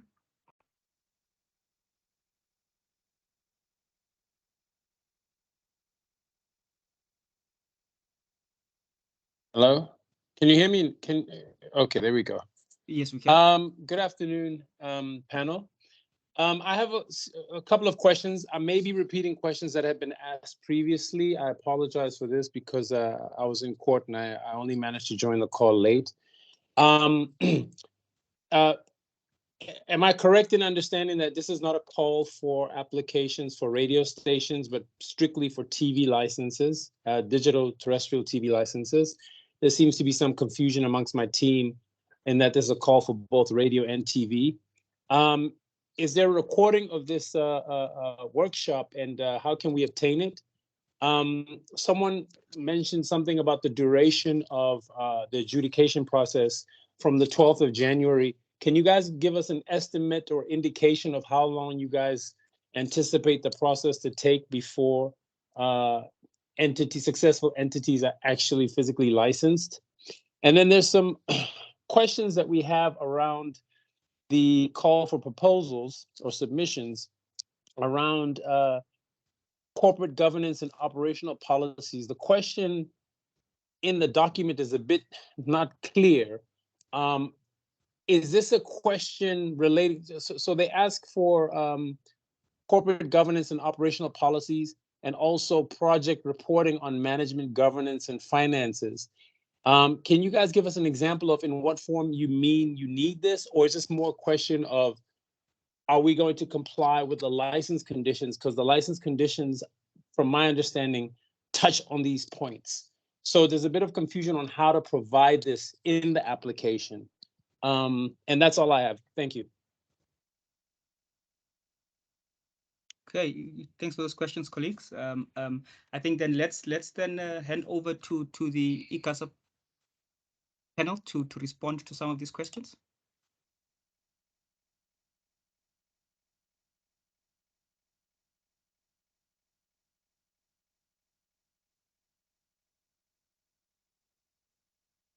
Pascalis.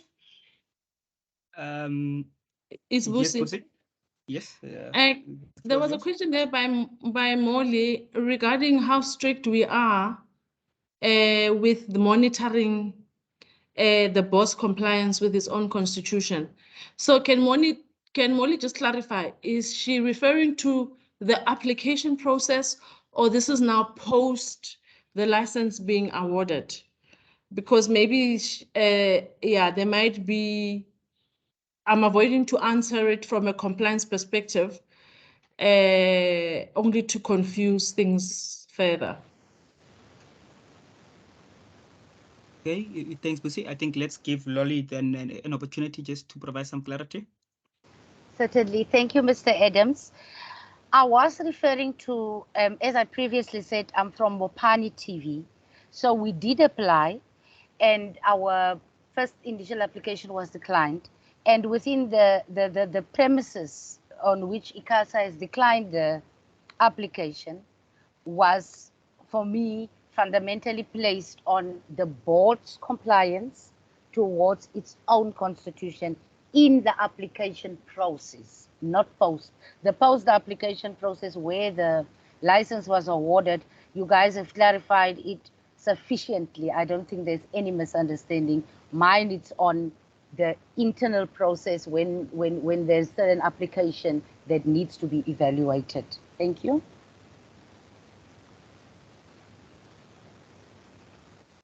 Thanks for that clarity. Pussy, does that give enough info to work with?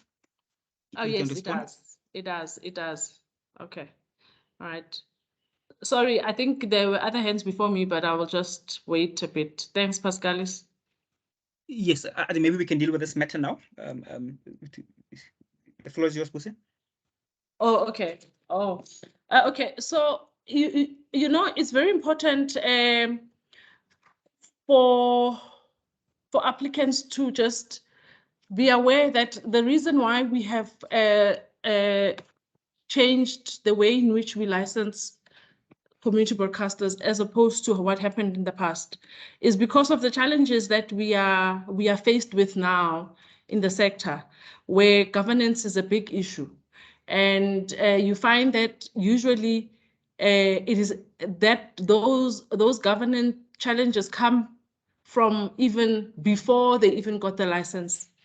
And they emanate from their own founding documents, because their founding documents are contradictory to legislation or to our own regulations. So it's very important that when they do go back internally, they make sure that they read their constitutions with what is required from ICASA. And then they shouldn't try and hope that we might not see the flaws, because we do go through constitutions when we analyze applications. It's the one thing that we do. So it's very important that applicants really thoroughly scrutinize their own constitutions first before submitting it to ICASA, so that we do not see contradictions, because as soon as we then see that there's a contradiction or something doesn't make sense, it then puts your own application at risk for being declined based on your governance. So it's very important that you go back and you thoroughly scrutinize and make sure that it is aligned with our own regulations, with what the ITPR says. And you shouldn't have problems. I hope that then answers Molly. Or is it Joy? Thanks, Pascalis. Thank you, Mr. Adams. Lucy, thank you so much. It has more than answered me. I am a company secretary by profession, so I handle the governance compliance part. It's extremely important for me, because once we get that wrong, the rest of the application or even the process that follows thereafter stands a chance of being flaunted. So thank you very much. I appreciate it.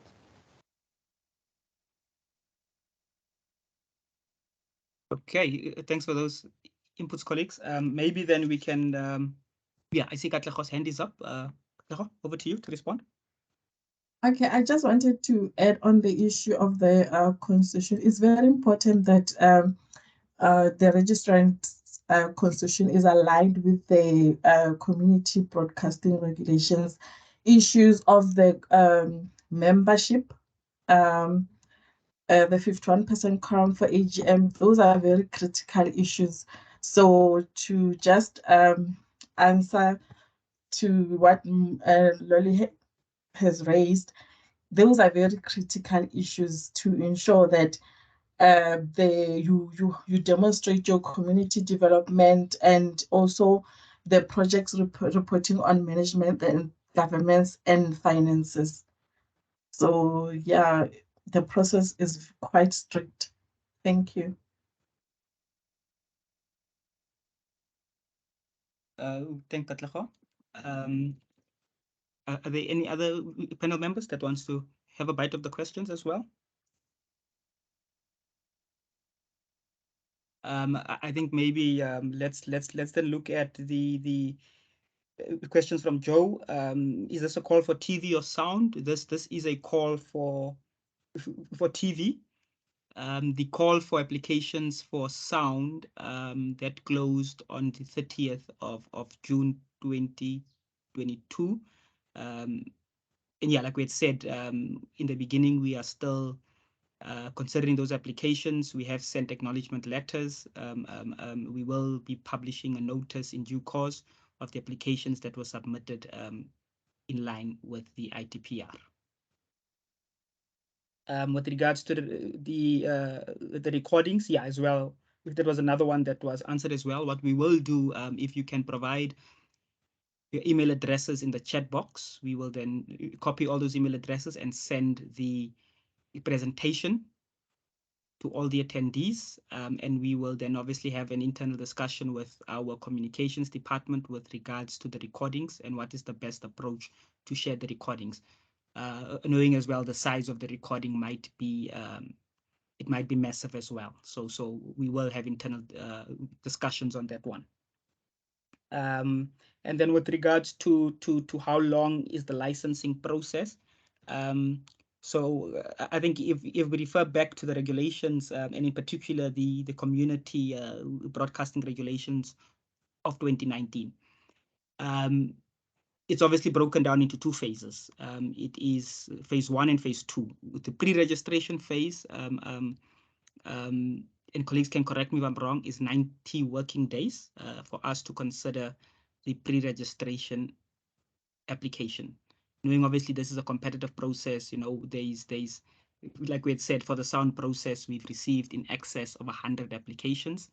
So with that process, it is typically 19 working days. Then with regards then to phase 2, that's then where applicants then can lodge their Form B in terms of the ECA, and then that is then another 30 working days, and knowing that, you know, that timeline might vary as well if we then do decide to hold public hearings, because it is a competitive process.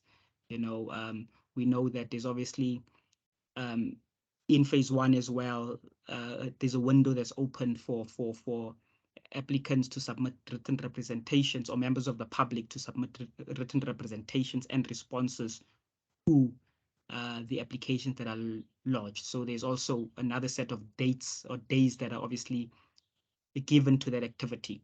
You'll note that in the published ITPR, there is some sort of workflow or graphical representation of the steps that will be, or that we will be undertaking in licensing community TV and the respective radio frequency spectrum license. It is also available in the presentation as well. Then I think I'll hand over. I see Ndondo's hand is up. Maybe she then wants to cover the corporate governance and reporting question. Over to you, Ndondo. Thanks, P. Thanks, Chair. Actually, I wanted to cover the question around, since this is a provincial coverage, vis-a-vis the issue of proof of support in terms of numbers, what are we looking at here? I will just say that, look, this is a competitive process, and the intention is for you to cover the province. And the intention is for you to make their community aware of such. Then it means that I think I highlighted to Molly or Lolly, I think, earlier on, to say that there are a number of modus operandi that already broadcasters or licensees have used. The issue of the road show. You go to major towns, there's different meetings in different wards where you could collect these support. So it's entirely up to you because it's a competitive process.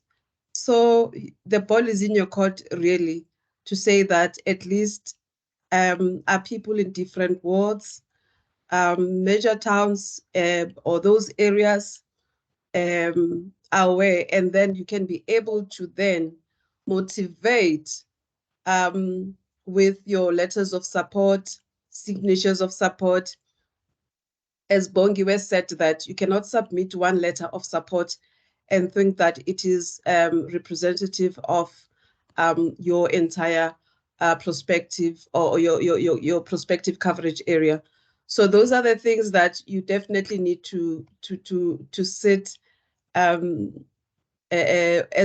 and when you want to make the submission, as you draft your responses, as you draft your motivation, because your submission, if they go together with such motivation, they actually also put us in the picture of how did you do it, where did you go, you know, that fair representative number of those areas within that province that you at least managed to go to.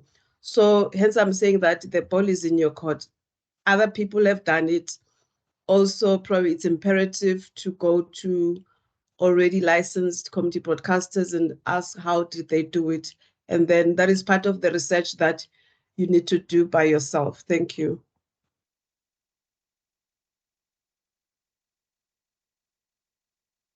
Okay, thanks for those inputs and door. I think then there is still one question outstanding, colleagues, from Joe with regards to corporate governance and reporting. I think if maybe we can have Reza Mati respond to this one. Thanks, Reza Mati. Over to you.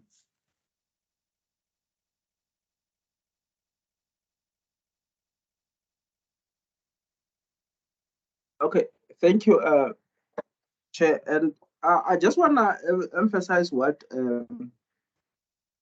Lucy has alluded to, the issue of corporate governance. It's very important to look at the constitution or the MOI, the founding document of the organization, as to how it is it provides for governance of the organization.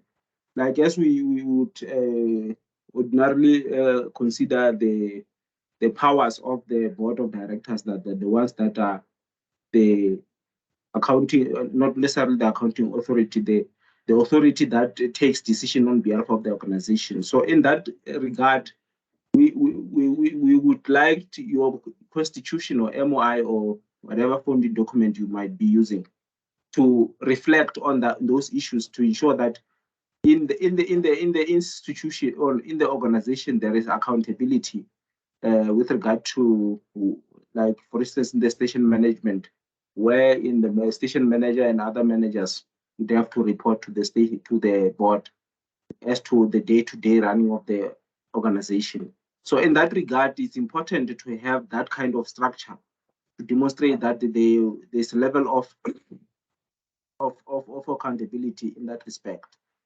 So that in essence is what normally would look at in the constitution.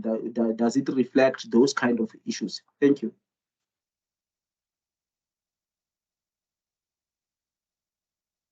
Okay, thanks for those responses, colleagues. I note that our chairperson is back. I'll hand over to him soon to chair the meeting. But if maybe I can suggest, colleagues, I see the chairperson is on hold. If we can have then a comfort break. We are now at 12:33. Maybe a comfort break till. Pascalis. Are you there, Chair? Yes, I'm here. I'm breaking from the council meeting. Just 2 minutes. compatriots and committee members. Yes, Chair. Yeah, If, I was. Chair, if maybe I can propose maybe a 15-minute comfort break, Chair. No, I'm going if back. Then allow. Okay. I'm going back. That's why I'm requesting only 2 minutes. Are you allowing me, Pascalis? Yes, Chair. Floor is yours, Chair. Yeah, please, because it's a break that side and they're about to start. I just want to emphasize certain things from our experience. Fortunately, I was not participating in these deliberations.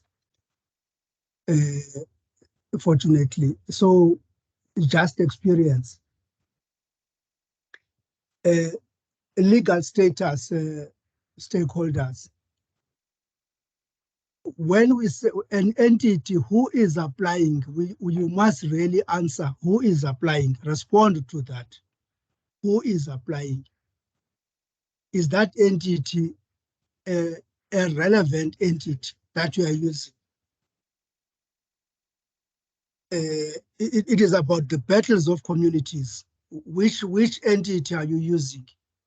Are you not fighting for that entity? Is it properly registered? Now, secondly, community. Are you really representing a community? Are you supported by the community? Now, small things like the date. When are you submitting your application? At what time are you submitting your application? 5 minutes after 4 is 5 minutes after 4. It's not 4 o'clock. Why do you want ICASA to have sympathy? For that matter, if it is about networks and all, ICASA will be able to verify what is the situation with the network, load shedding or otherwise. Why do you want to wait until that hour knowing that there is load shedding in South Africa? Besides, it may not even be load shedding. It might be something else. Whilst you are going to that place where you will be submitting your document, there is an obstacle you don't reach. So people have failed because of 5 minutes after 4 o'clock. Then if there is payment, is there a difference between 100 rands and 50 rands? Is there a difference between 98 rands and 100 rands?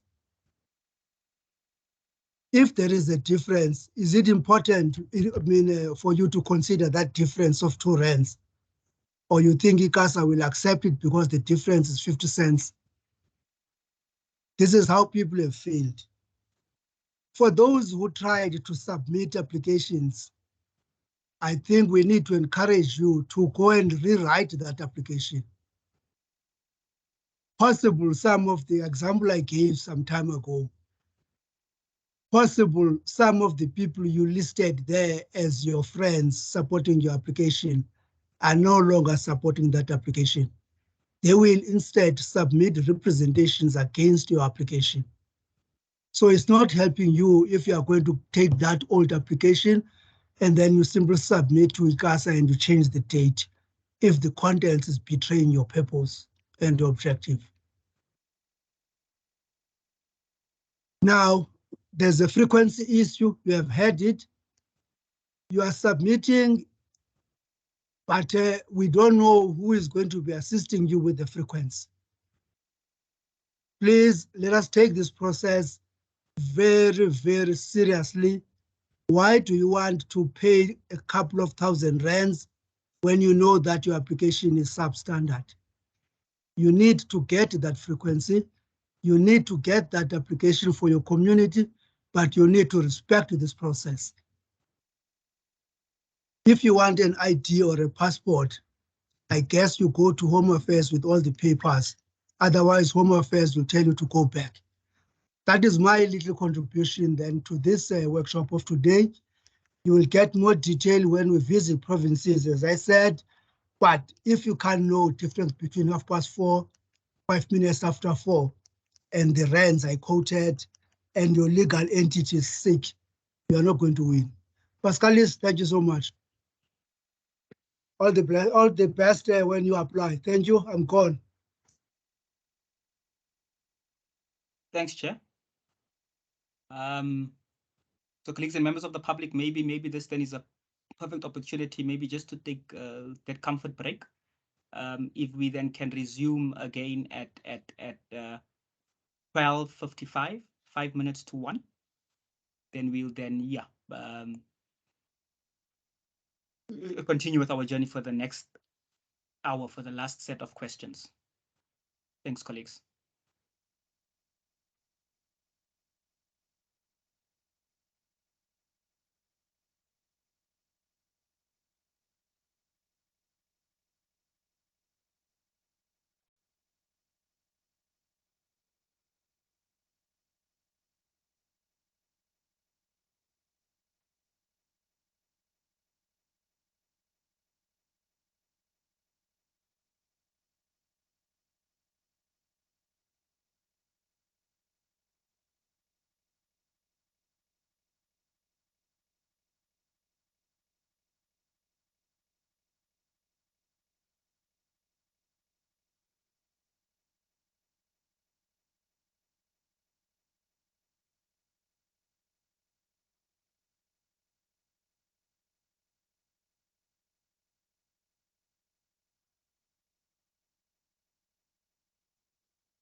Good day, colleagues. Good day, members of the public. Welcome back. I think let's just give members of the public the time to join again. We will then commence at 1300 hours on the dot. Thank you.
Great, colleagues. I think then we can resume.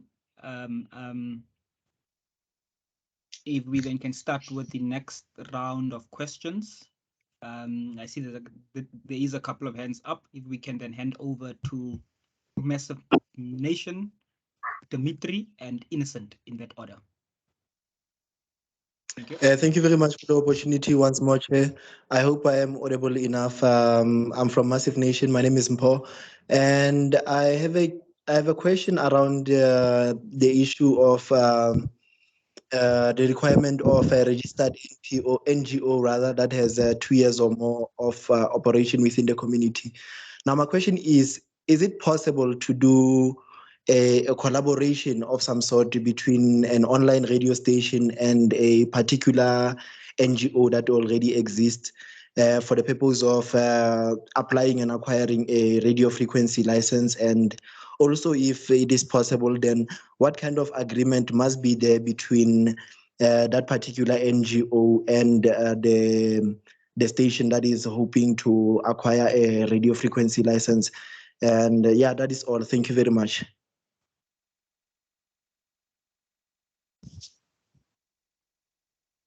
Okay, thank you for that question. Let's give them to Dimitri.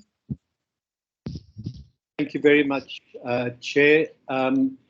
My name is Dimitri Martinez. I've got 3 questions, if I may. My first question is in regard to the whether an applicant that is successful in getting a license to operate their service on the DTT platform, whether they are also entitled to have their channel on satellite. My understanding is that in terms of 2B of the Electronic Communications Act, the licensing framework is technology neutral, but I just wanted to confirm that.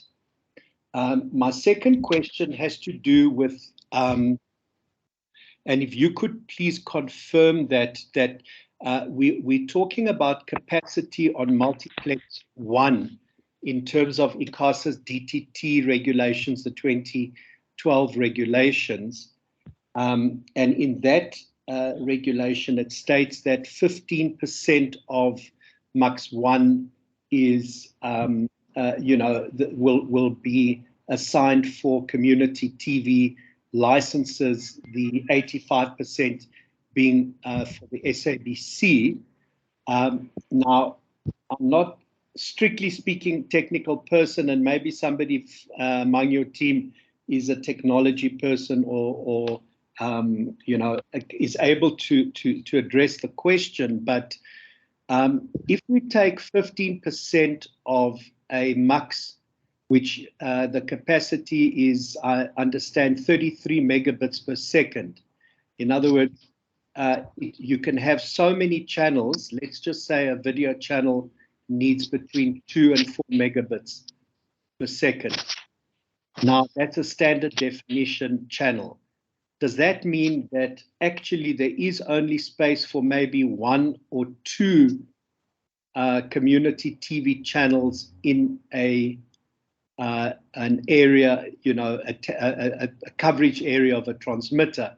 Because I understand these are provincial licenses, so the SABC, of course, would be national, and then sharing, so that 85% split.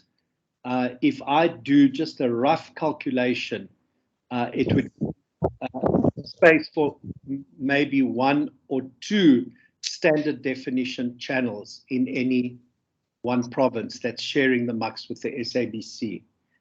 And then, Chair, our third question is about, since this is on DTT, it means that viewers will need a set-top box in order to receive the channels. Now, we have at the moment the analogs, the digital migration, which is rolling out set-top boxes around the country, some of them subsidized, others not, but it seems the numbers are very low from what was reported by the Department of Communications to Parliament. And my question is about the sustainability of, for these TV channels to be sustainable, they need audiences, and without set-top boxes, they don't have audiences. So is it the part of ICASA's assessment whether in the coverage area that people are applying for, whether there is also availability of set-top boxes? I'm sorry for the long garbled question, but it's basically to do with how can we as a community channel confirm that there are set-top boxes available in our area, and therefore we will be viable or sustainable in this application. Thanks, Chair. Okay, thanks for those questions, Committee. I think then let's hand over to Innocent. Thank you very much. I have only 2 questions here. The first question is that I heard you mentioning about that when we submitted the community, that one that closed on the 30th of June, you said there are acknowledgement letters you sent, but unfortunately I didn't get one. And then I tried to call to ICASA, and then somebody told me that no, I mustn't be worried. This time around, they were not sending acknowledgement letters. The second one, I just want to ask if I submitted on the behalf of community radio station, and then can I also submit on the behalf of this one for community television? Is there any effect it will come or not? I just wanted to get the clarity from that. Thank you very much. Okay, thanks for those questions, members of the public. I think then let's hand over to the ICASA panel to address some of these questions.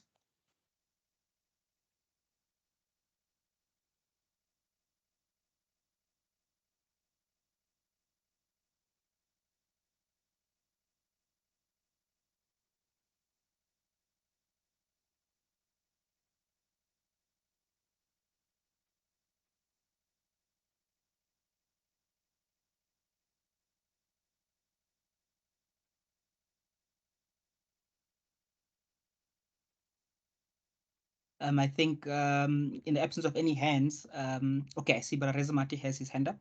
Rezamati, over to you.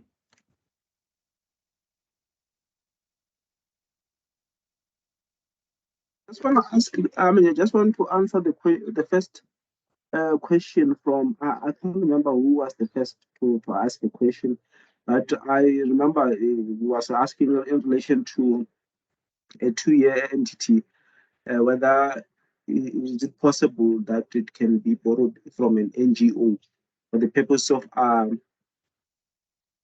submitting an application for registration, and also the community participation in that regard. I think in that respect, when we say community involvement, we are saying to an entity that has been in existence for more than 2 years, it should have been it should be in a position to demonstrate how they were empowering the community, how the organization was involved in the activities of the community. It must demonstrate that, and so that we know for sure that when you submit an application, we know that during a time of existence, you were not like sitting and not doing anything like in terms of community development or activities. You were doing something, so that to show that indeed you have that background that shows that you were involved in community activities. And with regard to the using the entity to apply, that is not desirable, because at the end of the day, we require an entity that would serve the interest of a particular community in a particular geographic area. Because just imagine if you are, I'll make an example. I'm sorry, but I'll make an example of Mupani TV. You are Mupani TV, but somebody submit an NPO organization of a crash, but representing, you want a community TV, but you are using an NPO called Teddy Bear Clinic Crash. Can you imagine? There's a disjuncture there. You know, that really speaks to issues of social development and whatever, but it doesn't focus more specifically on broadcasting or television. So in that regard, it will not be desirable for you to use that entity. We would love if you use a specific entity that deals specifically with a particular issue like broadcasting. So in that regard, it will be helpful if you were to use the one that is related to broadcasting, particularly in television. Thank you.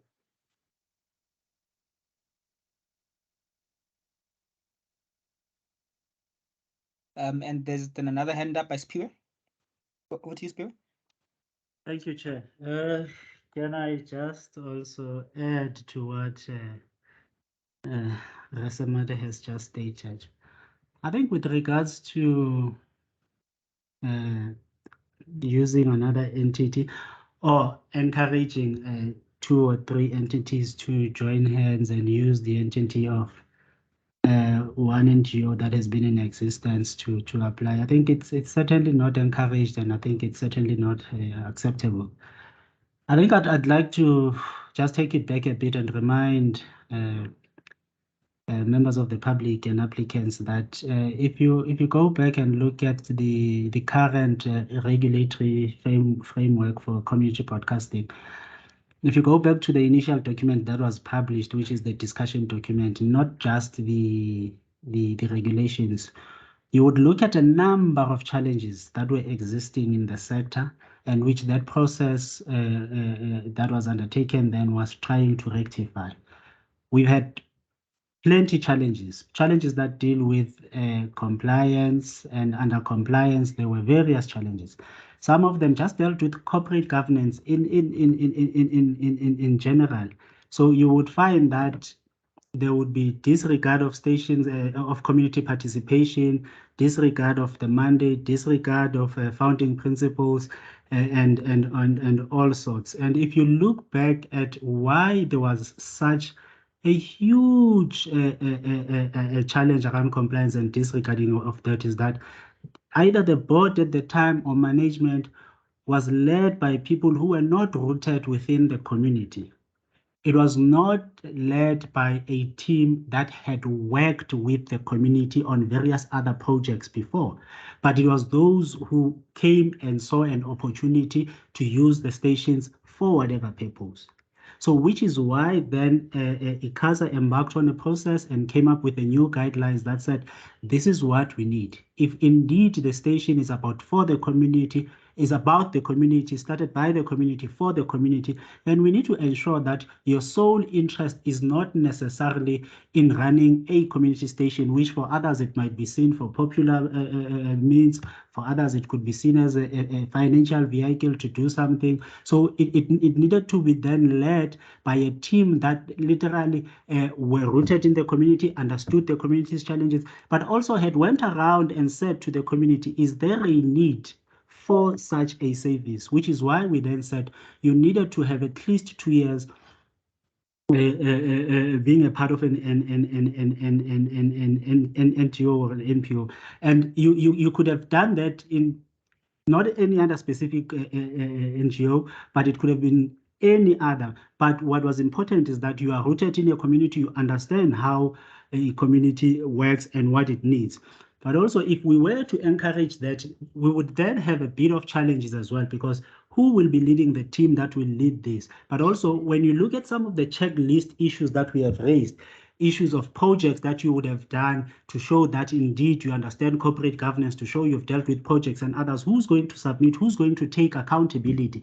So we would, in a sense, be encouraging non-compliance from an application stage, because we know for a fact that those who've never respected the requirements in an application process are definitely not going to respect the regulations that are there and comply. So you do not fulfill the obligations in their entirety, and we give you a license. What makes us think that when you are given the license, which is what you wanted, you are going to respect the process and comply with regulations? And also, what were you doing in the past 2 years if indeed you did not register anything that has to do with the community? A community entity, whether radio or television, must have committees that deal with the programming, that deal with all sorts of things. How are you going to deal with those? If in essence that those who will be leading this team will literally borrow or work with those who run an NGO. I think this is not the only process that will be out there to license. There's possibly going to be more processes. My advice would be, instead of doing that, if you are not well rooted in your community, go back to your community, explain how this process that we are explaining works, and start working with community on different, I think, entities. Already, if you are running, I'm using this as an example, if you are running an internet station of some sort, then establish something that will ensure that in future you comply with these regulations. The main challenge, other than the financial aspects, starts with compliance. And if it starts with compliance, you are bound to then lead to more problems. So I think that's just my input into this. Thank you, Chair. Okay, thanks for this inputs, Piwe. I think let's then give an opportunity to other committee members or other panel members to respond to some of the questions. Maybe if we can have our technical team then also respond to questions from Dimitri. I think let's hand over to Nkonzo. Good afternoon, everyone. Just to take a bite for, I think, the second question that Dimitri had about the 85% capacity and for SAPC and 15% for community. Yes, that is absolutely correct. The 15% of Max 1 is assigned for community, and it actually works out to 3 standard definition television channels per province. So it's per coverage area. So for example, in Gauteng, we have already assigned 2 we have already licensed 2 community televisions, which is Soweto TV and Tswane. So there can only be, there's only one, we can only license one in this process for Gauteng. So it means that that 15% will be shared between 3 licensees per province. But if there's an already licensed licensed television station in that province, then there will be 2. If there's 2 licensed television in that province, then it will mean there's just one license that we can license in this process. Yeah, so basically it's 3 standard television channels that is equals to 15% of the capacity. Thank you. Okay, thanks, Professor Nkonzo. And I think to add on to what Nkonzo said as well, you'll note that in the published invitation to pre-register, there is a table of the maximum number of licenses that can be issued per province. So for argument's sake, like is mentioned, we already have Soweto TV and Tswane. So in that table, there is one license that is up for grabs, for lack of a better word. And in the other provinces, there might be 3 and there might be 2, obviously depending if there is a community television station already in existence or not. I think I'll hand over then to Moloko.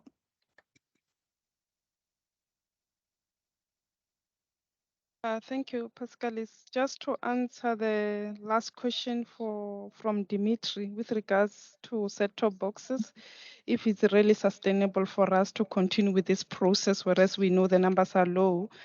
Dimitri must remember that this process is from a policy level, government level, to migrate from analog as a country. Yes, the numbers are low. That's why the courts said the minister must go back and relook to ensure that most of the communities are connected before we can say we are successfully migrating from analog. So I think the minister currently is working on that issue, and we also have Centec here online as well that can maybe give us support in terms of the numbers on how are they doing in that aspect. But the minister is working on this process. It is a government process to migrate the whole country. I believe this process we wouldn't be doing it if there wasn't any work that's been done on the ground. Thank you. Thank you, Chair. Okay, thanks for this input, Moloko. Yeah, and I think maybe also, from an applicant point of view as well, such matters and such details will also be captured in the business plan, and I think, the business plan will also incorporate things, aspects with regard to audience and viewership. I think that's how you obviously get to the numbers. That's how you get to the numbers of advertisements, revenue, and so forth and so on. And also seeing that, is it a feasible business to go into, running a community television station. Obviously, I would put the word business in inverted commas. We know that it's obviously a community television station, which obviously belongs to the public and to the members of that community. With regards then to, I think there's a question with regards to the service be then put on satellite and on DTT. You'll note there are channel authorization processes. If obviously you'd like your service to be put on satellite, and I think those are captured in the DTT migration regulations, if I'm not mistaken. So yes, you are able to have that service of yours on satellite and also on the terrestrial television DTT network. Thank you, Chair. And then maybe in the one from Innocent with regards to the acknowledgement letter. If I can request Innocent, if you can just send an email to the contact details that are in the presentation, and I think colleagues did also share the email addresses in the chat box. Then we would, yeah, although we know it's for the sound process, we will then address the matter accordingly. Then I think maybe let me hand over then to colleagues and maybe to respond to the last question. With regards to can a radio and TV application be submitted in these various processes? I think let me hand over to Busi Obongiwe for response.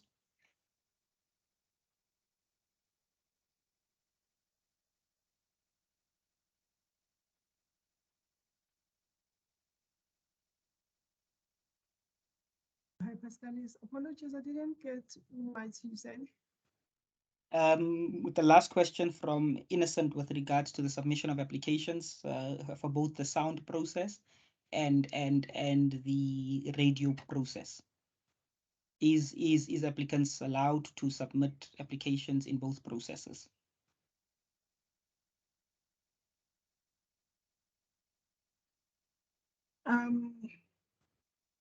I would respond to say no. Otherwise, if he resigns from the other from the radio station at the moment as one of the board of directors, because it's gonna now be a conflict.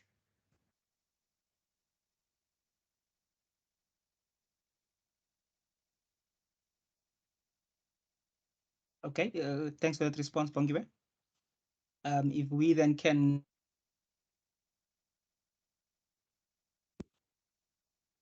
move over then to take the next set of questions, I think let's then give to Silo. Over to you, Silo.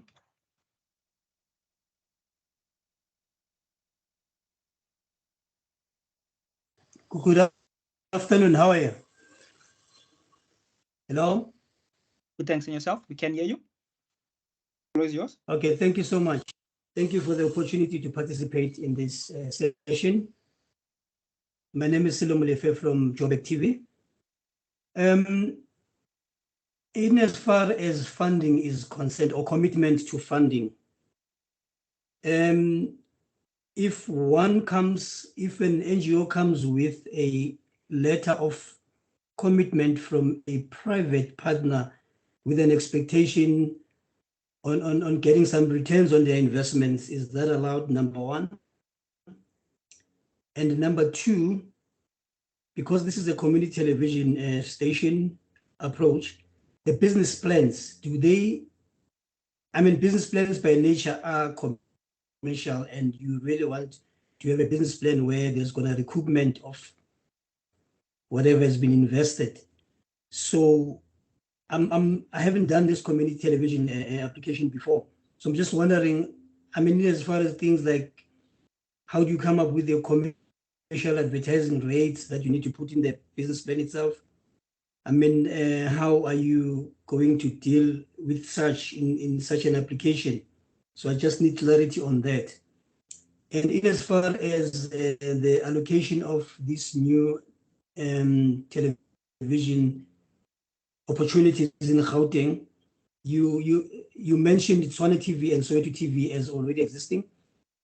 I'm not sure about How TV, whether is it not mentioned deliberately or is it not a community television station. Thank you so much.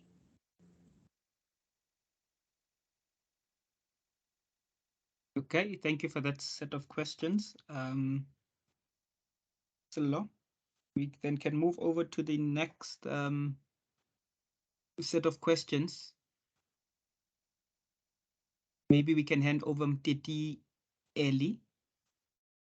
I hope I pronounced the name correctly.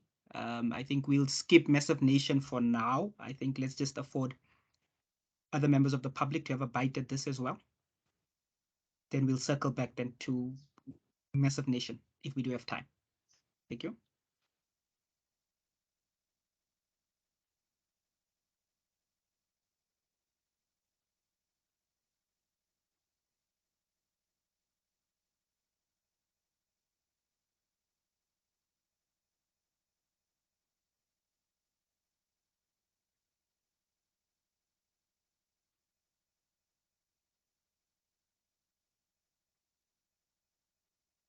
Okay, I see Mtetileli, you might be speaking on a muted mic. I think then let's hand over to Jonathan. Thank you, Chair. I just wanted a clarity on the following. When you refer to the community meetings, are you referring to the members meeting or the general community meeting? And secondly, what could be regarded as a conflict? What are some of the things that could be regarded as conflict of interest from ICASA side? So yeah, these were the two things that I needed to ask.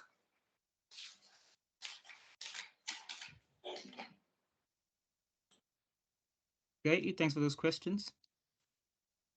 I think let's then hand over back to Mtetileli. See the microphone. Yes, hello. On. Yes, we can hear you, sir. Yes, hello. Thank you very much for getting this opportunity. I'm listening here in KwaZulu-Natal around Newcastle. We are in a process of wanting to have a community television in our district. Now, one thing that I'm looking to know from you is to say, to have any kind of inductions that the community-based organization which are interested to establish a community television around, to provide them or to assist them in terms of capacitation around that all these processes that you are talking about. That's my first question. My second question is about to say how do you, is they allowed to even to encroach to another footprint if maybe? I'm asking that. I usually hear the one case that here in KwaZulu-Natal broadcast up until Pietermaritzburg, of which is in Richards Bay. Now I'm checking that should be any kind of that kind of coverage that we can do. Thank you. Thank you. Okay, thanks for those questions. I think let's give them to members of the public to address some of the questions, and maybe while we're still gathering ourselves and our thoughts, maybe just to respond to the last two questions. Yes, so obviously this is one of the interventions, and this is one of the outreach, programs or workshops we're undertaking to educate members of the public of the licensing process. And like was said earlier on in the opening address, we will then also be conducting provincial workshops in the various provinces on this process, again, to educate and empower interested parties who want to submit an application. Regards to the coverage area, I don't know, are you speaking about sound or TV specifically, but I think I'll obviously stick to the television process. Like we said, the maximum coverage area. Yes, we can hear you, sir. Yes. Yes, the maximum coverage area for this process is on a provincial level. Right. Okay. So the transmitters are obviously strategically placed in and around the country and or in and around the province to cover that particular province. The same goes for province by province. It might be minute spillage into another province, as goes with radio frequency and the way in which it travels. But the coverage area or maximum allowed coverage area is a province. I think let's see if there's other hands by members of the panel.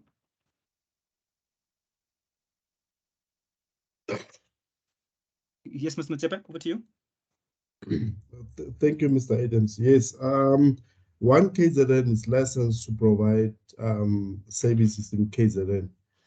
So Newcastle is still under the KwaZulu-Natal province, so they're still within their license coverage area. I just want to answer another question about How TV, Mr. Adams. How TV, they don't have a terrestrial broadcasting spectrum license, and that's the reason why we don't talk about them. To us, How TV, it's a channel. They don't have a spectrum license, so they don't have a license to broadcast on a terrestrial basis. The two community TVs that we mentioned, Soweto and Tshwane, they do have a frequency that they've been using on an analog. So automatically they are guaranteed a spot on the DTT platform as we migrate to digital. I hope it answers the question from the guy from Whole TV. They don't have a spectrum license from ICASA. Thank you.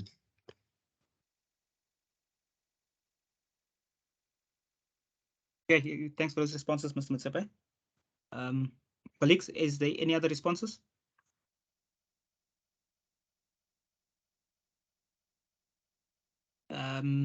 Yes, Ndondo? Thank you, Chair. On the question of community meetings versus membership meetings, with regard to, if let's say you already are a licensee, right? It is an obligation that whoever that wants to attend a meeting, a AGM, be allowed to attend the meeting, because that is part of community participation. However, when it comes to the issues of voting, the signed up membership, which would have been opened for members of the community to sign up, are the ones that will be allowed that privilege of voting at an AGM or a special general meeting. So that is a difference there. You cannot leave out whoever member who is interested to attend the meeting, shut them out to say that you are not a signed up member. Not every member in the community will attend an AGM, right? But those that are interested, allow them to come in so that they also probably educate themselves about this platform, what it means to have such. And then next time around, maybe they will sign up. However, then when it comes to signed up membership, those are the ones that actually have the voting powers. So the difference is there. So that is actually the entire element of community participation. Things should be transparent, yet at the same time, there should be rules and regulations, which of course even non-signed up members must be made aware of. Thanks, Chair. So if I may come with a follow-up on that, for the process of the application process, when we talk about community consultation, and for organization, by the way, my name is Jonathan, I'm with Platinum Northwest TV. For us, we already have members who have registered with us, and for community consultations, we've regarded those as the people that we need to consult with for this process. So I just needed a clarity on that. Do you refer to the members, or do you refer to any community that exists within the province? Thank you. Like you're saying, already you have a membership. That is all well and good for you. It actually takes you probably to the upper notch, but the application will be considered holistically. Okay, thank you very much. Yes. Thank you.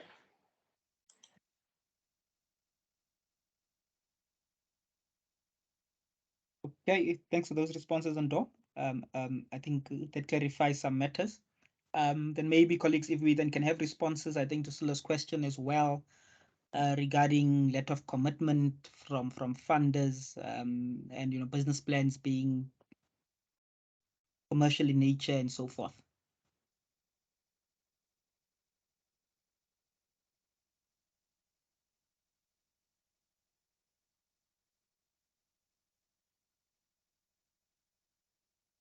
I think maybe let's give this one to Rezamat, maybe just to have a bite at it. And to any other colleague that wants to respond.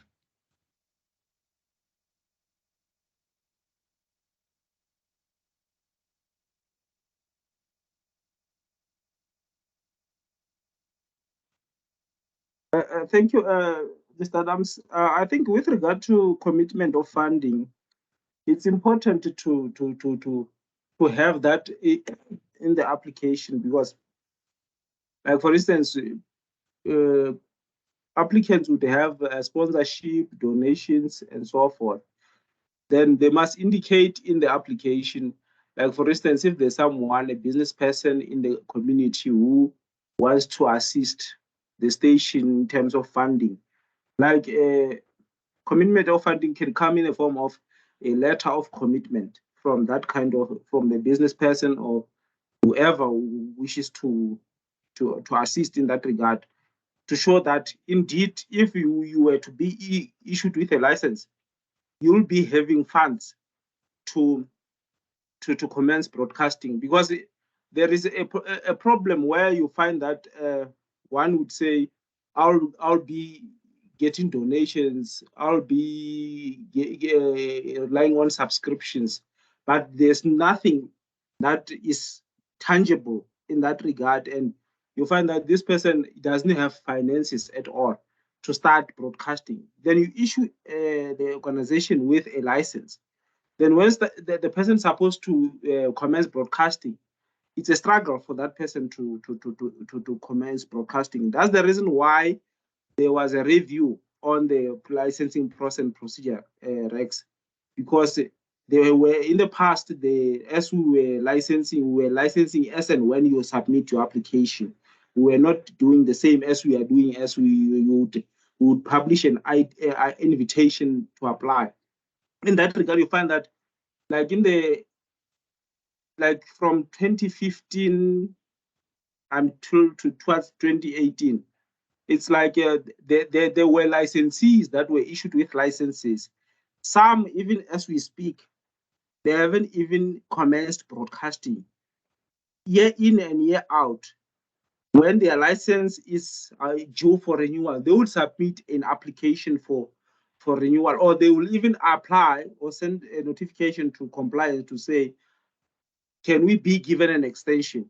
So you wonder, why would you want an extension, or you renew, but you don't have the funds to commence broadcasting? So it's something that right now when you apply, we want that commitment to show that indeed, if you are issued with a license, there will be finance, sorry, there will be funds that you will be using to commence broadcasting. You are not going to take time to do that. So that is important in that regard, to have that kind of commitment for funding. And with regard to business plan it's like the normal business plan that you would have in terms of running your business. Like, we need to understand the manner in which you will be running the station. Like, you will also indicate your financials in that business plan as to what is your capex and opex, so that we understand whether are you insolvent or are you solvent. Will you be able to run the station if you are to be issued with a license? So the business plan is similar to the business plan that one would know if you run a business. So we would like to understand how you're going to, do all the business of the station. Thank you. Thanks for those responses, colleagues. I see Ndondo's hand is up. Yes, Ndo?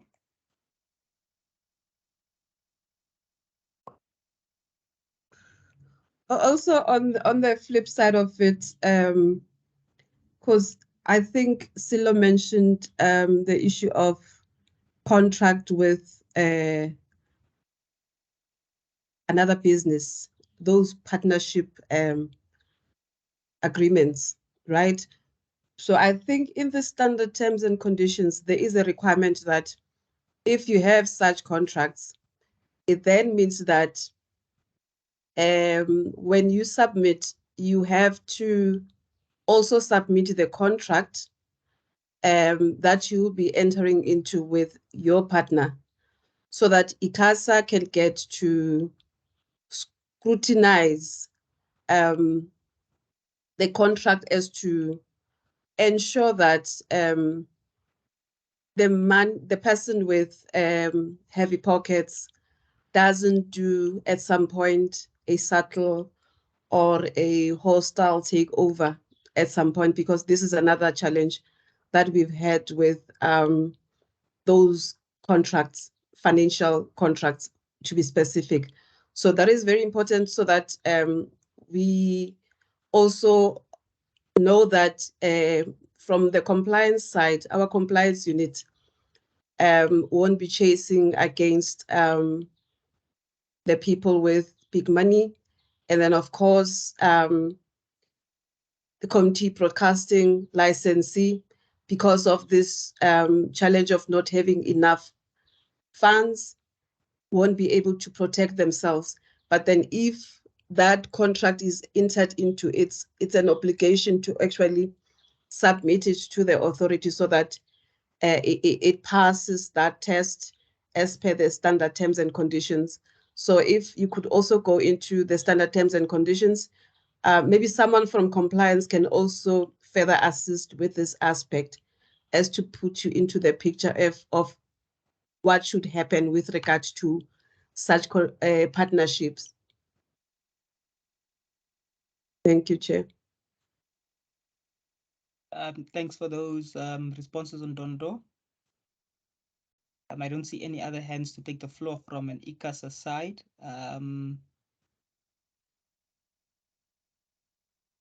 I think let's move over then to the next set of questions. I see there's only one hand up from Mzi. So yeah, I think Mzi, if you can lead us to closure on this one, I think after you, then we can close the session if there is no further questions from members of the public. Over to you, Mzi.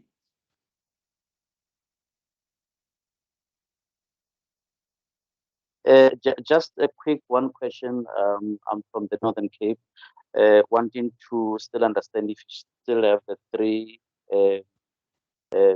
frequencies available for community TV. And then I want to check the categories. Do you have specifics, or do you also have a community of interest category on the TV license? Thank you.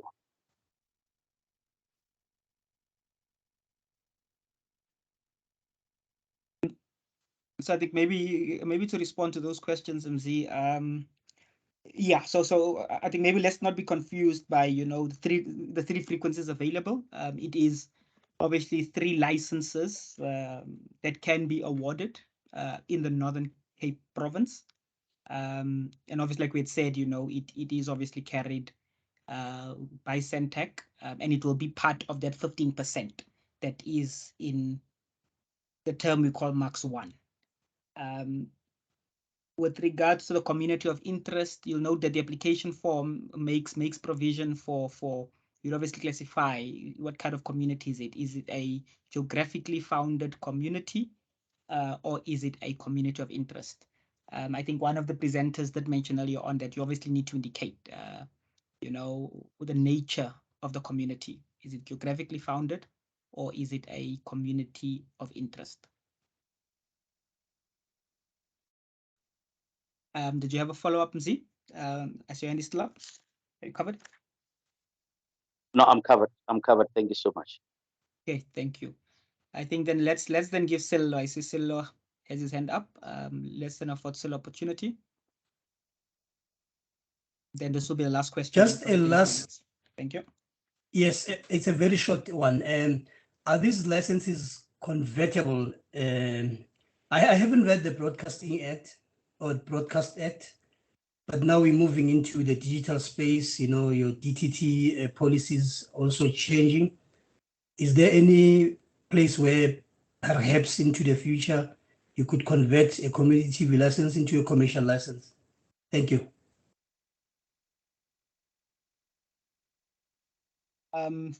Thanks, Sello. And I think the simple response to that one would be no, there's no provision for that. This is obviously a community broadcasting license. And yeah, the rules and the regulations are guided, by the class licensing process and procedure regulations, the standard terms, conditions, regulations, and obviously the specific provisions in the ECA Act. We do have two categories. There's the class category, which is more for your community broadcasting services or electronic communication services. Then you have the individual category, and that's obviously then for commercial purposes. So there is no conversion. On that note, colleagues, I just want to thank everybody for participating in these workshops, both the ICASA panel and members of the public. I hope that we had a very fruitful and insightful engagement today. We will be in due course, obviously, releasing the timetable or the schedule for the provincial workshops. We're just trying to get our ducks in a row with regards to travel arrangements and so forth. Yeah, but we will communicate by releasing another media statement that will have the various details of the workshops we intend to have.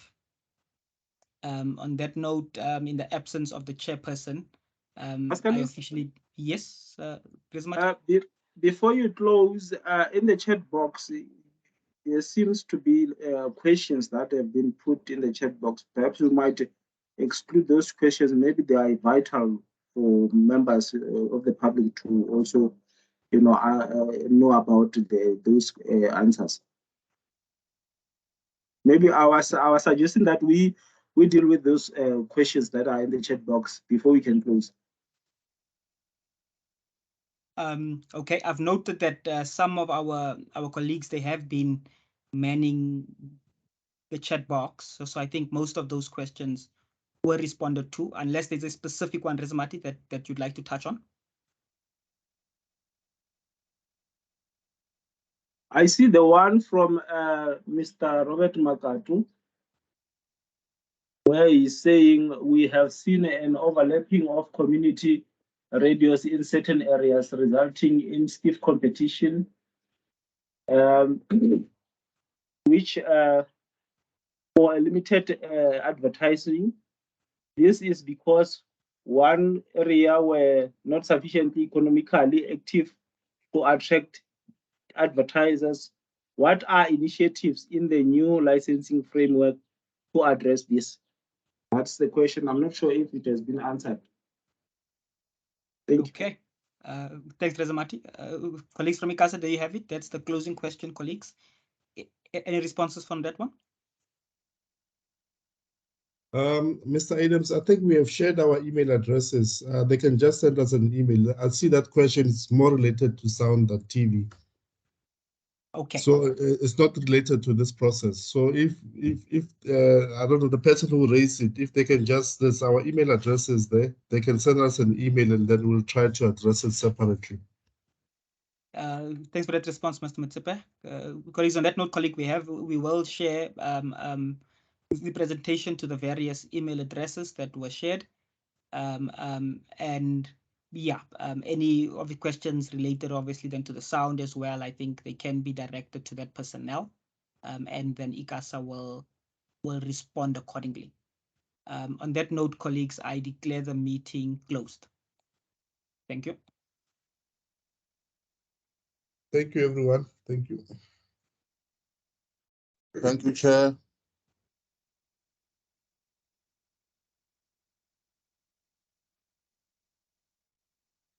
Good.